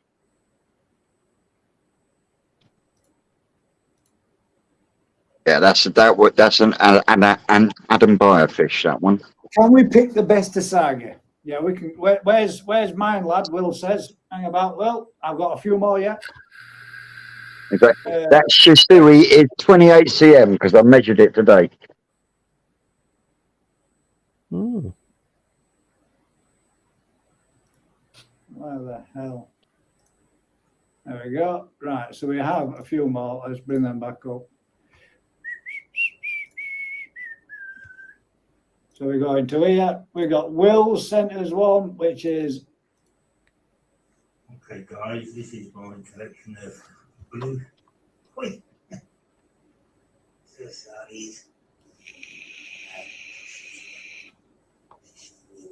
The Shisui's got some body on it. Yeah. It's got some more Will, mighty body you on ready that. for this, Will? I'm right again. It's in there. Yeah, charcoal blue. That's got some wicked ginrin in it, though.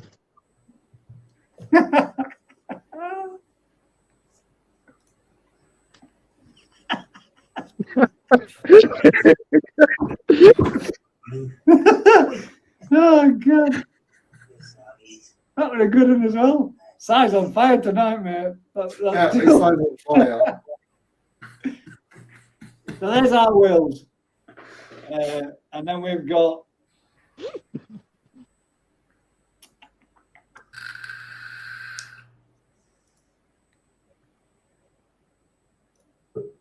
Oh, crap.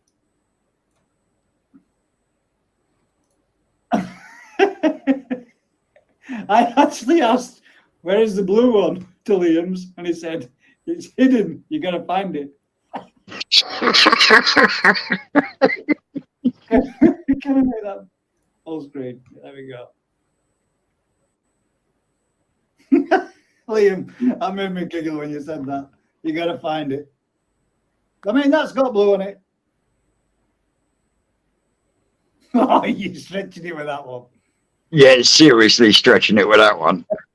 I mean, is that a shabubkin? No, it's a butterfly shiro. I know, I'm just messing. Fucking abomination. That one's blue. That's all blue with no orange underneath again. Another Asagi, which will be a Matsuba. Yeah. Because it's white to the underside. Yeah, that would be a lovely Matsuba. Yeah. And then there's a big one as well there.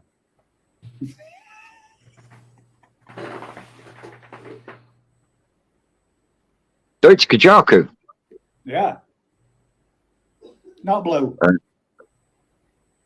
And not blue. No, that's black and white. That's underlying Sumi again.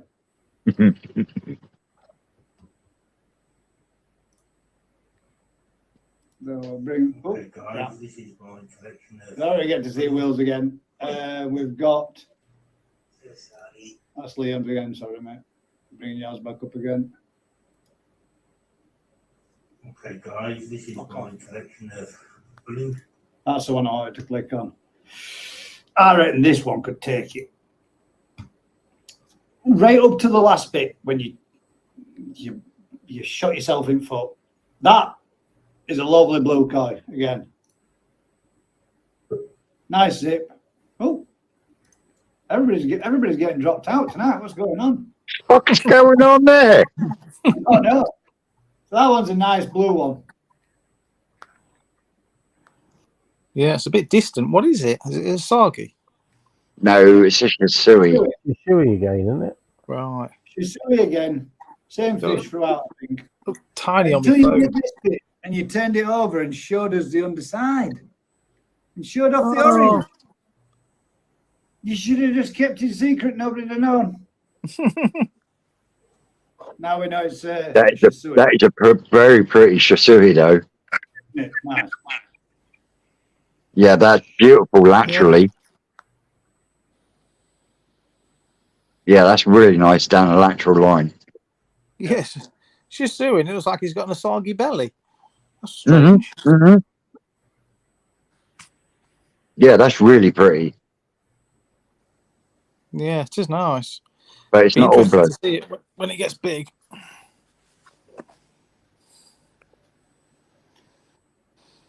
Alan Tate sent something there. Oh, There we click it. go on.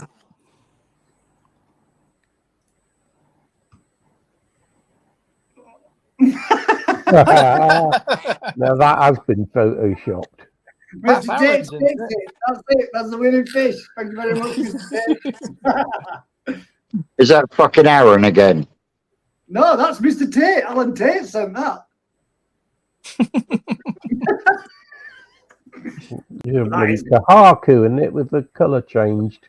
Yeah, it's Yeah. gonna be. But that is Yeah, they've imagine just it looked changed like that. the shoe on it. That's stunning. If it was real, that would Yeah. be wicked. But you can tell because the blue balls turned orange. Yeah. Yes. Alan, that's a good one. I have seen that one before though. Yeah. Right then. So if we pick, look, there you go, Mr. Alan Tate. Thank you very much, mate. That's a good one. Did mine come through, Gaz, or is it still bloody? Let me have a look, mate. Bear with me 1 second. It might be lost in cyberspace. What did you It's send still it for? buffering, Dad. When did you send it? Google Drive. Oh, goddamn. Oh, no, you've really thrown a spanner in the works. Oh, he's gone again. It's all Google right. Drive is usually pretty instant, isn't it?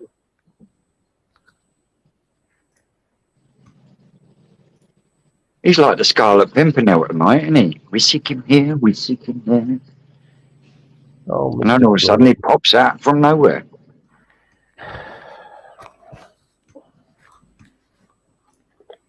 Right, Dad. Yeah.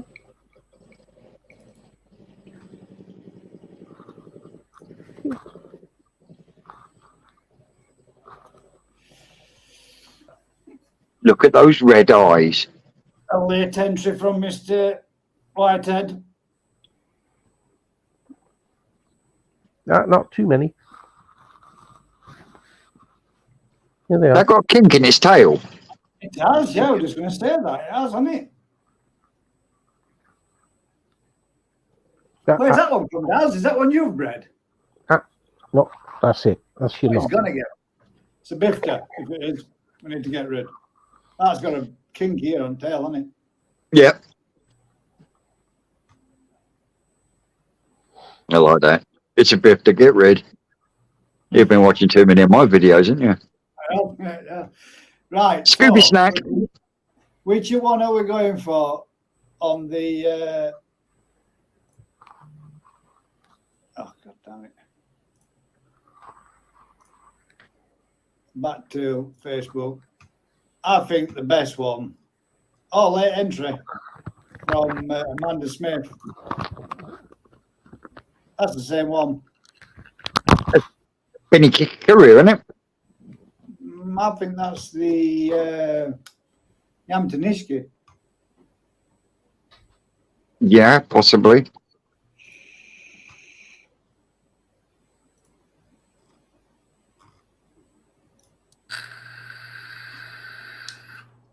Oh, there he goes. Late entries Thomas and the what? Tank Engine. Choo-woo. Can you take? Yeah, get a life, man.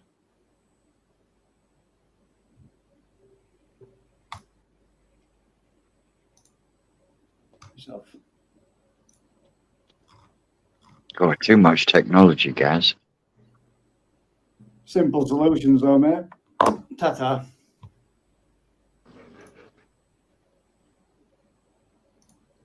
Right, so I think the best one was, I think personally, me, jigs. No. The jigs is a nice little blue one with a good zip, followed by yours, Vince, as a second, followed by the butterfly koi as a third for me. I say mine's got a better blue than Jigsy's. And not only that, mine's not Welsh. Well, jigs for me on this occasion, jigs drops for the first place. I go second for Vince, and I go Sally's for the butterfly. I say fixed. Well, you can say your own opinion and pick your own top. But there's the shades. We don't need the shade of blue indicator anymore. Best Asagi, somebody asked for. Best Asagi as a quick recap. Yep. Let's go back into the best Asagi. That's nice.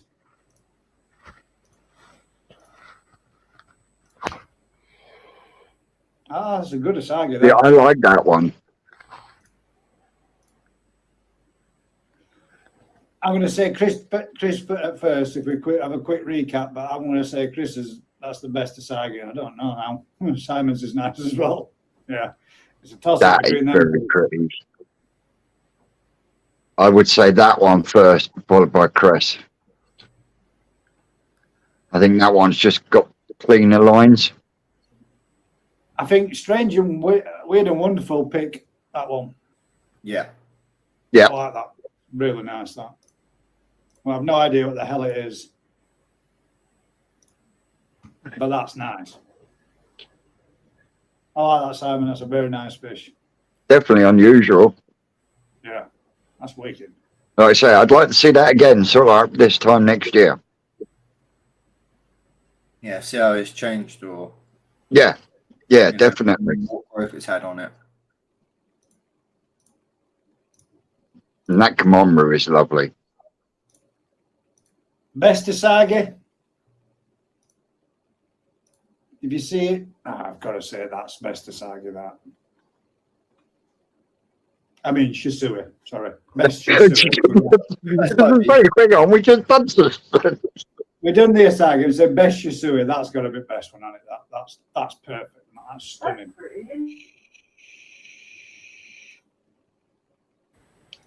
I don't know, see, I prefer to have a bluer Shisui across the top than white. See, I like them when the lights are like that. I think they're nicer, but I mean, yeah, again, it's each to their own, isn't it? Yeah. That makes a difference. Well fixed. No, Lisa's better zipper. Nip, you believe that Lisa's got a look? That's a zip on that's cock on as well. You believe Lisa's has got a better zip than Jigs's?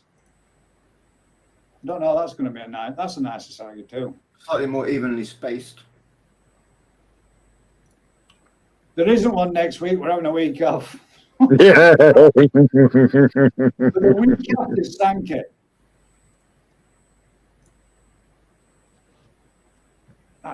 That's not the best zip. The zip's perfect, but coloration in it is fading.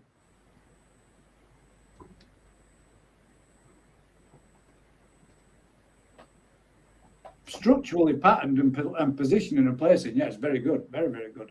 But the colour's dropping out on it.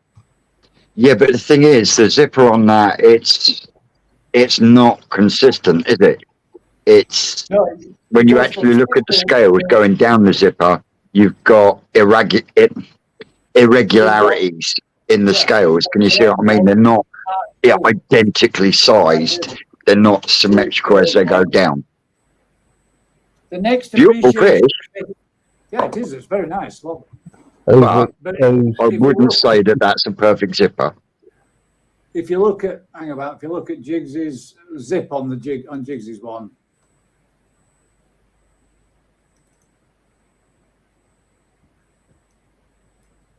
Let's see if I can. The window's stuck in the bar. You can't tell me that that zip.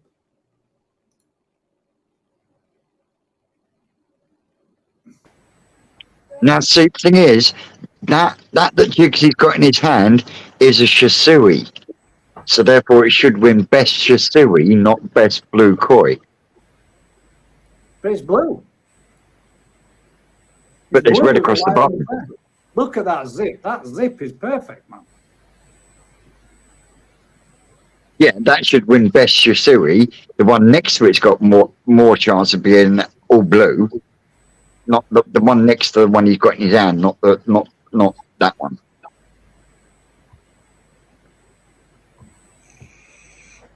Go on, Nick, what do you reckon? Do you reckon that's a better zip than that? Or that's a better zip than that? It's not red at the bottom, it's white at the bottom. So it's a blue Shisui. What would you know, Jigsy? What would you know? You're the owner of fish. Yeah. What would you know, Jig? I reckon that's a better zip there. But that is still a beautiful fish. Yeah, Lisa's is a beautiful fish, but in zipper comparison, Jigs is far superior in the way it sits on the fish. Yeah, I think so. But that one goes all the way. I mean, that one goes all the way through to the head, whereas Jigs has got a space. Yeah. But that's the best bluefish, in my opinion, I think. Jigs has it, takes it. Yeah, he's only feeling sorry for you, Jigsy, because you're Welsh. Woohoo! And this, ladies and gentlemen, this evening, that is the best blue koi. That's a Sakura Rogon. Exactly. It's as blue as the rest of them. Very pretty Sakura Rogon at that. Yeah, it is nice. So there we go, folks. Oh, stop sharing that. Right, so I've got to go back in the freezer again. You have to chill the phone in the freezer again. Yeah, bloody hell. So that brings us to the end. So next week, if you could next week, if you want to send them through next week, but the following week, we're going to have a week off the koi appreciation and go to the week after, which will be Sankey. Your best Sankeys.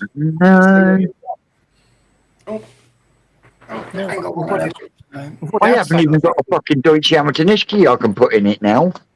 Yeah, but you'll be going back to Rick's before then. You can get one. Yeah, no doubt. Well, sure not. I won. What happened to you beat the breeder one then, Vince? Well, he didn't beat him. He lost. I lost that ages back. He lost that would be week 1.5. You've not been paying any attention to my videos, have you, Tony? Well, I haven't got a very long memory. That's the trouble. It's only short term. Selective.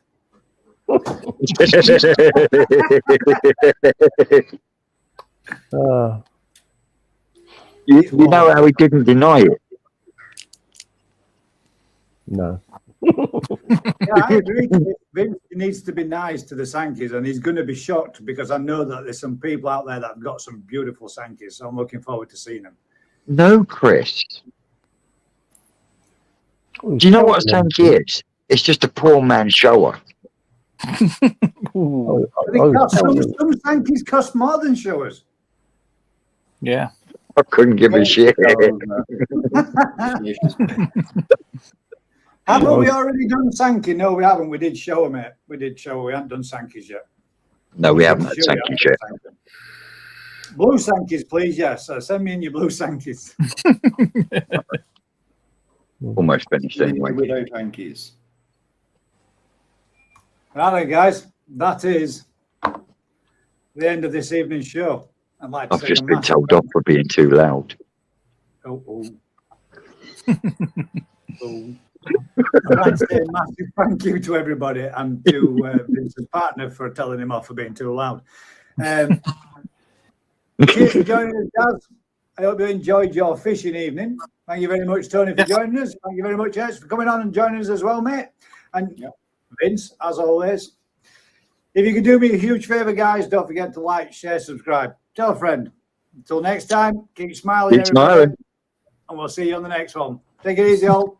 We'll Bye, catch you guys. again next week. Night, everyone. Oh, a little tip before you go. Keep your eye out for this upcoming weekend's videos. They're going to be belting. Oh, yeah. They're going to be belting. You're going to like it.